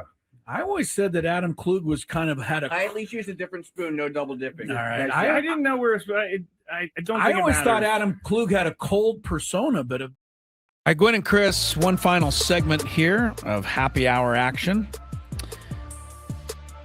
Enter for a chance to win a trip to the night before the draft. It's in Pittsburgh, April 22nd. It's an all-star invite-only concert. Jason Aldean, John Morgan, Shane Prophet. It's just days before Jason's new album, Songs About Us, I guess is the title of it. Okay. That'll drop April 24th. Enter the national contest at odyssey.com/the night before. Bill Howe Studios, we know how. All right, who were the three heroes of last night's game? Scraby will tell you who they were, other than Bogarts. We know that, obvious. Yeah. But first, here's our visit with Friar Friday guest Gavin Sheets. And it is Friar Friday, and that means we're fired up to talk a little baseball with the Padres. And joining us today is first baseman, and I better put / left fielder, Gavin Sheets of the Padres. And Gavin, thanks for joining us today. I'll start you with your angle, your take, which was a little different from everybody else's, of Xander's grand slam last night. Standing, getting a pretty good look at that thing sail out, huh? Yeah, that was awesome. I knew when they walked Jackson and Manny that with Xander up, I had a pretty good feeling the game was going to be over. So, obviously had the best angle in the house for that and stayed inside of it and did more than enough in that situation for us. Gav, you guys got off to a little bit of a slow start at home. You guys hit the road, play some really good baseball. I mean, obviously, the first 12 games were kind of like complete opposite. 6 weren't as great. The last 6 were better. Just talk about like kind of just riding the early portions of the season as you guys start to get into a groove a little bit. At what point do you start to kind of look at the at bats, how many you have, and say, all right, let's try to get into some rhythm here. Yeah, I thought our away stand was fantastic. We battled the elements. We went out to Boston, Pittsburgh, and faced some really good pitching and some really bad weather. And could have easily been a 500 series or below 500, but we didn't let that happen and played really good baseball. And obviously, the homestand was, there's a lot going on. It's opening weekend. There's a lot going on, and it's a lot of outside stuff going on. And then you get on the road, and everybody kind of comes together. I thought it was the perfect time for that. You hang out with your teammates. Everybody comes into a room, and you kind of become a team again. Everything. There's a lot of family, a lot of friends in town for the first weekend, and then you go on the road and come together. And I thought we played really, really good baseball. So now it's time to come back here with our feet under us and really get going. Gavin Sheets is with us here on Friar Friday. Gavin, I want to direct everybody's attention to last night's 8th inning, and I believe the first guy up for the Rockies was Freeman, and he hit a line shot over your head. You made a great catch on that. The next batter hit a sinking line drive. You had to come running in. I thought you were going to get that. I think you thought you were going to get that. Yeah, the next guy hit one to you as well, and you grabbed that. And then, in case everybody forgot, the inning wasn't over for you yet because you guys came to bat and Xander fouled one off your head or wherever that landed. Yeah. You were like a marked man in that 8th inning, man. Take us through that whole thing. Yeah, that was crazy. No, obviously getting that catch in the 8th is great. I think that's brought momentum right back to us. Obviously could have been a double there, and was able to get a good read and make a big play there. Next one I thought I should have had, like you said. I came in, just missed it, but then got another one, so they kept me in it for the whole time. So yeah, and then getting on deck there and getting smoked, that was a first time experience as well. So a lot going on in that inning. Yeah, I was like, man, he's a marked man this inning, man. Gavin, you and I talked a little bit about some of the things you wanted to work on during spring, and one of the things you brought up was really attacking the zone and being selective about what you were trying to attack. Just talk about how you've been able to carry that from spring training into the season, despite not having necessarily the results that would indicate that you're doing that. Yeah, the first week I thought I did a terrible job of it. I thought if we're going to be honest, I thought I did an awful job. But I think that came from just you start the season, you want to go off to a hot start, things start slow, and then you start pressing, getting outside yourself. Obviously, you went through a little stretch of not getting that first hit, and but since getting that first hit and getting it off the shoulders and going from there, I think I've done a lot better job of that. So, it just goes back to trusting the process and not trying to force results, which obviously I did that first week when it's human nature to want to get that first hit out of the way and stop seeing zeros up there. But since those days, I feel like I've done a good job of that. I've tried to be aggressive in my zones, or even even if you chase, it's chasing in the right spots or right. Selecting a part of the plate that you want to go for. So while I might chase, a little bit up or on some guys or a little bit off or in, making sure that that's part of the game plan. If we're going to give the guy down or we're going to give the guy off the plate, like chasing him in the right spots and just being aggressive to certain parts of the plate, which the last games, I feel like I've done a pretty good job of that. Gavin Sheets, the son of Larry Sheets, is our guest here. I always like to give your pops a mention because Tony's not the only one who had a dad who played in the big leagues around here. Gavin, talk. Your transition. To us, it's a transition to first base. To you, it was kind of like coming back to a position you're more familiar with. Talk about what you've seen out there, how you feel it's going.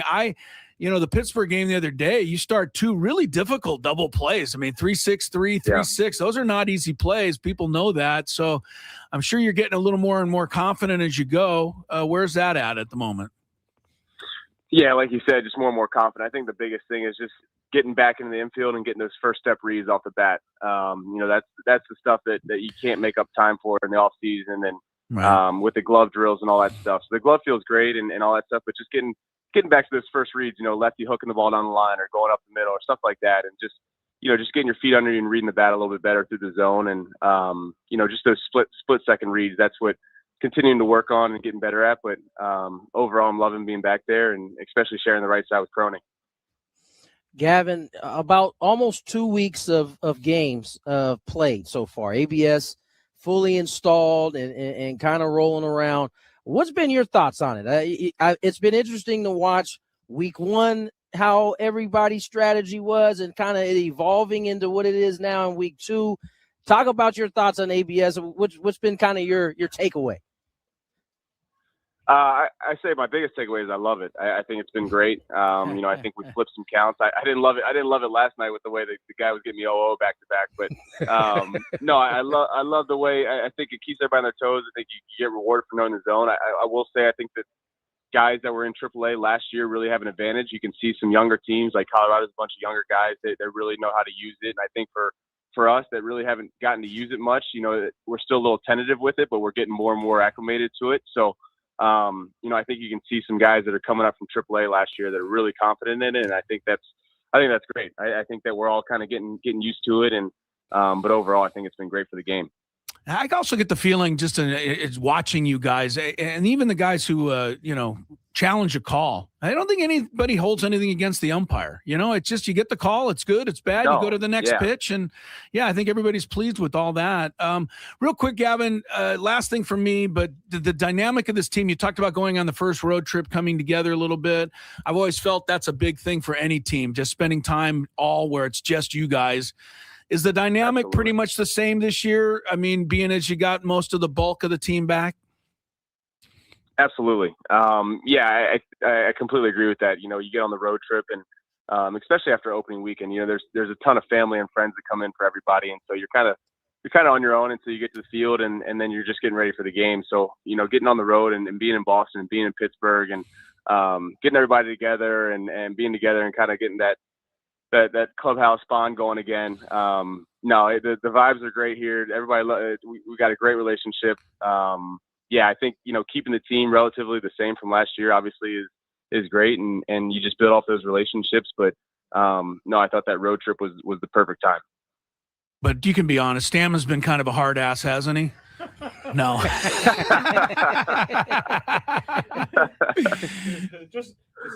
How's he doing? Good. I'm sure, right? So far, so we're good.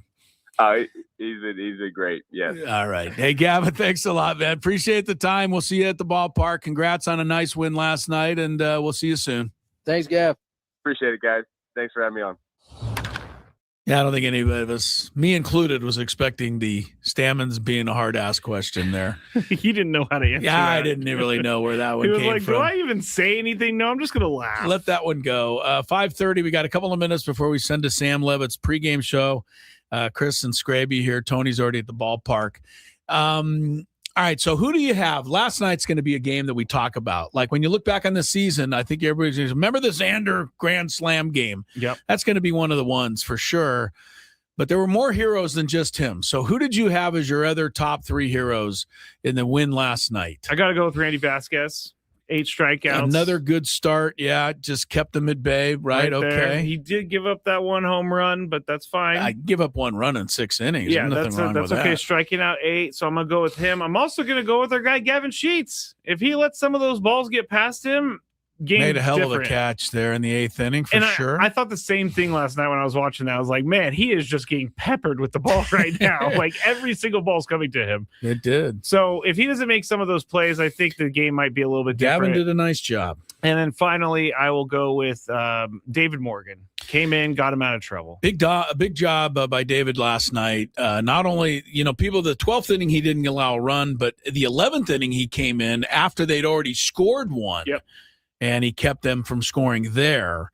Could have easily gone the other way. Well done by David Morgan. Yeah. The only other guy, I'm going to include 2 more guys real quick. I think Campusano has to be there. Without him, the game's over in the 11th inning. He came up and picked up Laureano. Like Laureano struck out. Game over. Pinch hit, strikeout. Right, and Campusano comes in and doubles and ties the game. The other guy, I still don't like him getting picked off second base, but Fernando got a key hit in the 10th inning to set up the tying run, and he was willing and executed a sacrifice in the 12th inning to help you win the game. Winning plays. Sometimes it's just a little bunt. Sometimes it's running the bases right. So for all you people that think Fernando's all about himself, look to that play. I agree. So I give Fernando a knock there, even though I knocked him on the pickoff. You did? But that's fair. Well, you can have good and bad in the same game. And, he did, I felt. All right, the Masters today, if you didn't see it, McIlroy, incredible, 6 of the last 7, he birdied. Make sure you see some highlights of that tonight because that's going to be a historic thing, I think, what he did today. We'll see if he goes on and blows out the tournament, which it looks like he will. He's so good that he missed a shot by like 10 yards, and he's like extremely mad at himself. Well, when he missed one by 30 yards, he just chipped it in. Yep, that's true too. So it didn't really seem to affect him very much. A couple of quick baseball notes. Sammy will probably have some of this stuff on his show, but I saw where Brent Rooker, the old Padre, is on the IL for the Athletics. Uh-oh. The Astros lose pitcher Christian Javier, outfielder Jake Myers. They both go IL. And the collision yesterday. Tigers Twins. Parker Meadows of the Tigers ended up with a broken arm out of that collision. Obviously going to be out for a while. If you didn't see that collision, you can find it on YouTube, but I would cringe as you watch it because it's a pretty good / bad one. Yeah, I will say it could have been worse. So could have, right? It was a glancing blow enough to break his arm. But those are two large human beings. Could have been way worse yesterday. And I guess since I have another second, I want to play Drew Goodman. Yeah. I know, but I want to talk. And we got to pick. We got to hit the pick. All right, we got to do our picks. Hit the pick. We both lost last night, so we're starting our streaks brand new. Who's going to get a hit tonight, Scraby? I'm going to say that Manny Machado gets a hit tonight. Gavin Sheets will come through after our interview. That's my pick. Here is how a grand slam going against you sounds. Our friend Drew Goodman last night with a very funny call, I thought, talking about how his pitcher normally throws ground balls and how it didn't happen on Xander's shot last night. We'll leave you with this. Have a good weekend, everyone. Beozo, if I may, is the crafty righty. Yes. Everything's below the speed limit. But he does get some rollover ground balls. Trying to get one here. Not going to happen. Have a great weekend, everybody. Not going to happen.